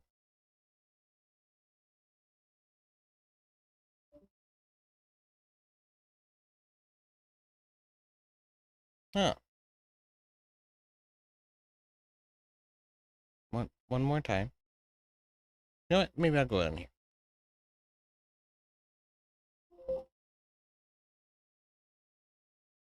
Is it better in here for some reason?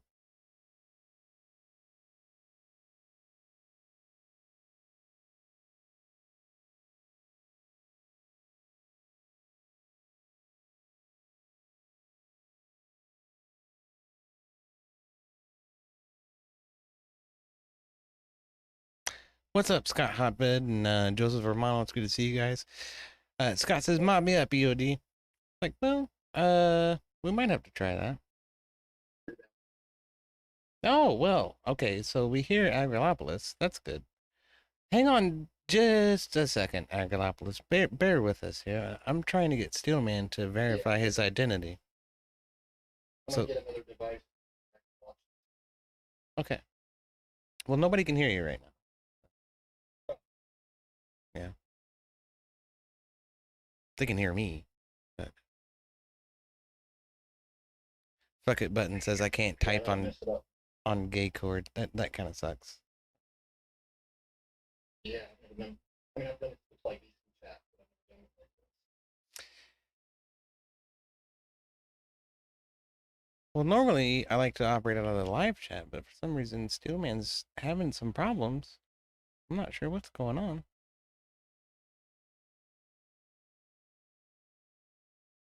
He's probably doing the same thing I was just doing. So you just got to open Discord and go. That's what he's probably not doing.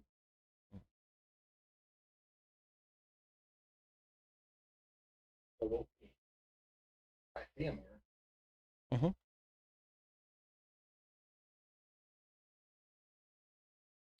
I'll tell you what, man. I'm gonna listen to the Jeopardy theme, and we'll see if Steelman can verify his identity. That'd be great.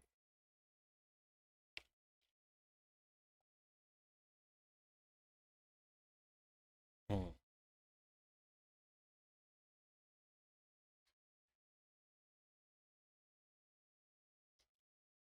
You know, I probably shouldn't play the Jeopardy theme.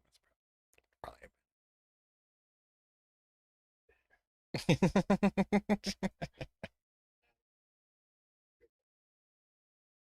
probably not. I get the feeling he's waiting to see himself on my stream, and yeah, that's not gonna happen until He actually shows up. Okay, well, what I was thinking. He didn't. So, all right, here, I'll drag you down in there.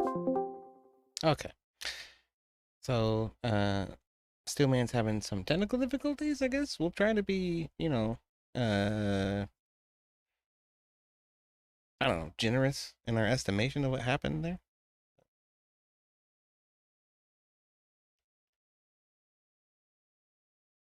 All I really needed was for him to say something. Maybe he's and trying. I don't know. He wouldn't say anything. So, how do I know that that's actually Steelman, right? Oh, okay. Hold on. Okay. Dude. All right. Let's try again.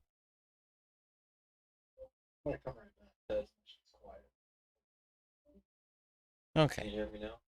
Yes, I can hear you now. Okay. Hold on just 1 second.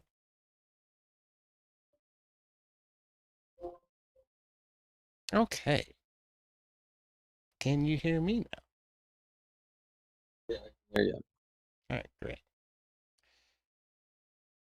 What is up? Did you want to have this debate or not? Like, does this actually mean anything to you? Or? Oh, yeah, well, like you said, I mean, I don't know. We can debate about it if you want. I think I've kind of like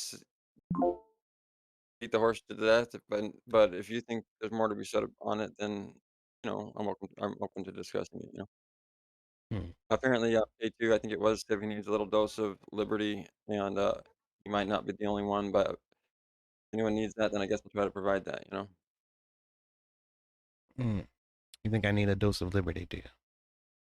Well, I didn't say you did. I said K2 needed his daily dose or something. Ah. So here we are. Ready? Get ready, K2. Okay. So, I read my opening statement over on Emmett's. Do you want to try to reiterate the point of the discussion, or? Yeah, and you're welcome to even go over your opening statement again. A little more. And because I noticed a lot of it, you were talking about like legalities. I felt like if you catch yourself talking about that, but you might probably mention a bunch of other things. So I didn't want to just point out that one thing, right? That was the main thing I noticed, is that I thought you were talking about like legalities and whatnot, which I specifically was trying to avoid with the prompt, right? I'm not talking about legally, like I'm not saying that they should like break the law, go against anything that's legal speech, or break terms of service and get their channels banned. None of that, right? So that's outside of the scope of what I think should be allowed in these open forums, right? Just FYI. But I would love to hear your opening a little bit more, because I did think you were reading it for a minute there, and sometimes when people are reading stuff, you kind of like zone them out a little bit, and about halfway through I started like not really hearing what you were saying. So if you want to go over it a little more and kind of like explain it, or use it as notes, I'm like, let's go, I'm willing to talk to you about it and listen to what you have to say. Okay. So the prompt includes several symbols, yeah? Yeah.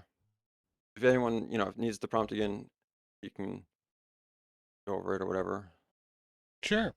Let's go over the prompt again. That'd be great. Okay. Oh, I'm sorry. I closed everything out, It was a bust. And now here you are.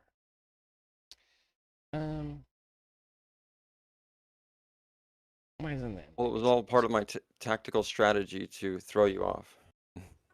Because you're afraid to actually debate.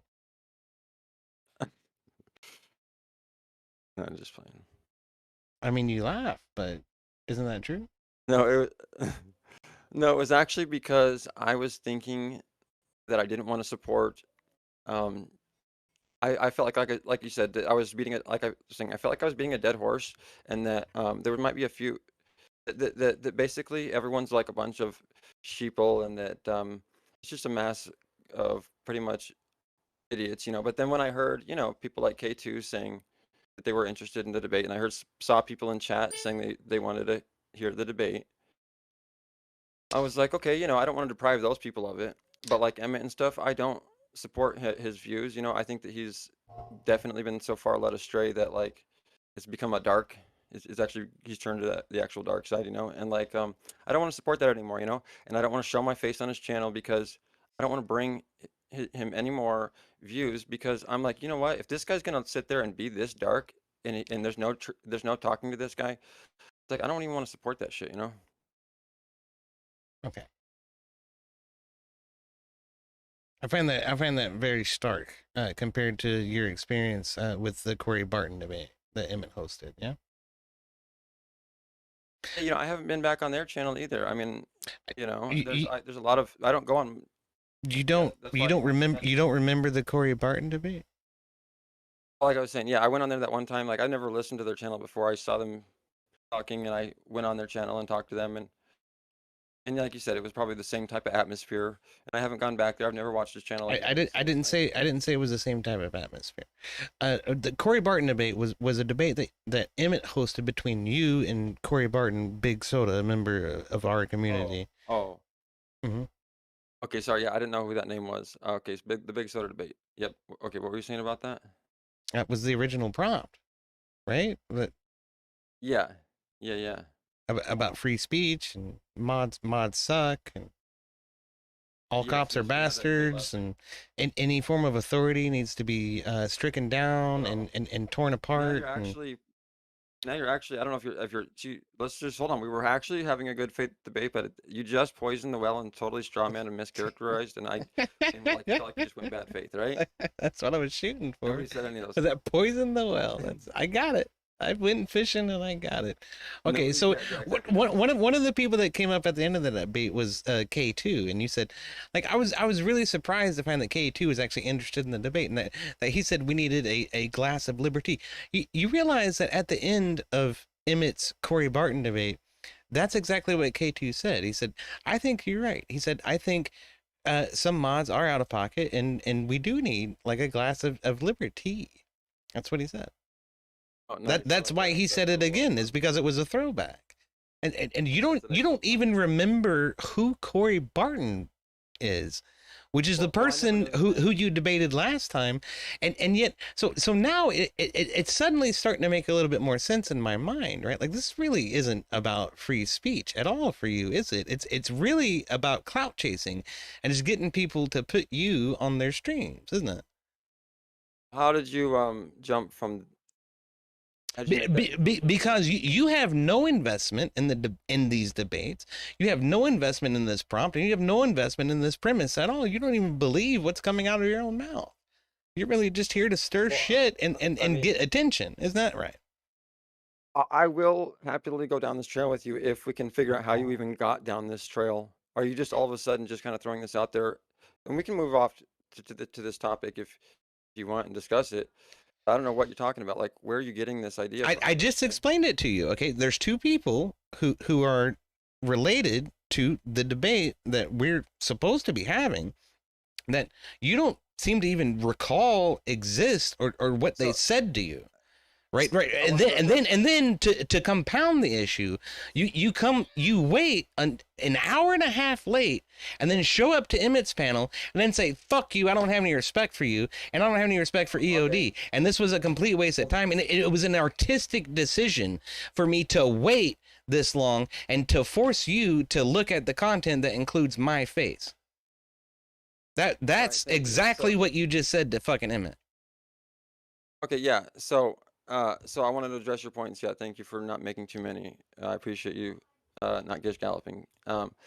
So I didn't remember his name because I never knew his name until you said it. I just knew him as Big Soda. So when you were saying his name, I was thinking that you were talking about those Orthodox guys, you know. So yeah, so I do remember. So then what explains why K2's statement being a throwback completely fucking flew over your head? Were you high at the time? I never heard K2's. No, answer the question. Were you high at the time? I wish, right? You know, there's nothing wrong. I mean, I'm not like. So yes is the answer to that question. That's fine. I don't need to know how. I pee a lot in my chats. Is 100%. You know, this is some internet incel that thinks he's someone cool in the internet. No, I mean, I don't have. Maybe when if I make a channel or something like that, it'll be pretty cool. But at this point, I was just kind of like one of the friends. Would it be a bunch of phallic mushrooms that look like sex dolls fucking each other, or Honestly, honestly, EOD, that's why I don't have my own live, is because every time I go live on my own, I just end up talking about mushrooms the whole time, and then it's like, Mm. you know what I mean? I'm not trying to do that all the time, so I accidentally do. except for the times that you're talking about how I'm a hypocritical fake piece of shit, or that Abe Dingus is a hypocritical fake piece of shit, or that lower class is a hypocritical fake piece of shit, because we won't let you throw a fucking tantrum in the fucking chat and then come in and disrupt fucking Bible studies of all things. Of all things, to throw a fucking fit over was a timeout over a freaking Bible study because somebody wanted to come in and be disruptive. Okay, Yeah, and you've thrown this fit for how long now? How long ago was it? Do you even remember? Do you even remember how many weeks it's been? Oh, right, exactly. We're going on weeks now where this is becoming. That's why I said I'm to the point where I'm just gonna be boycotting. Or luckily I got banned from Emmet because now I don't have to boycott him because I was about to. And you boycotted me up until this very moment when you thought you were gonna get a shot at K2 and somebody else to bail you out of a panel, and yet here you are in my torture chamber, where they cannot even see us. So when you said, that I left your Discord, obviously that was because you timed me out from a Discord, in lower classes Discord, right? Oh, okay. So wait a minute now. You made the decision for yourself to leave my Discord because I timed you out in lower classes Discord. Yes? Yeah, because okay, exactly. Yeah, and so I wanted to mention though why the Bible study was significant for my side and not against it, right? Because you're saying it was a Bible study of all places, therefore we should have kicked him out, and I'm saying it was a Bible study of all places, therefore we should not have kicked him out because once you. Yeah, okay, so have you ever met this person before? Live for Life is his name. Actually, Live for Life. I have never even heard of him until this day. Okay, I have. I knew exactly who that person was.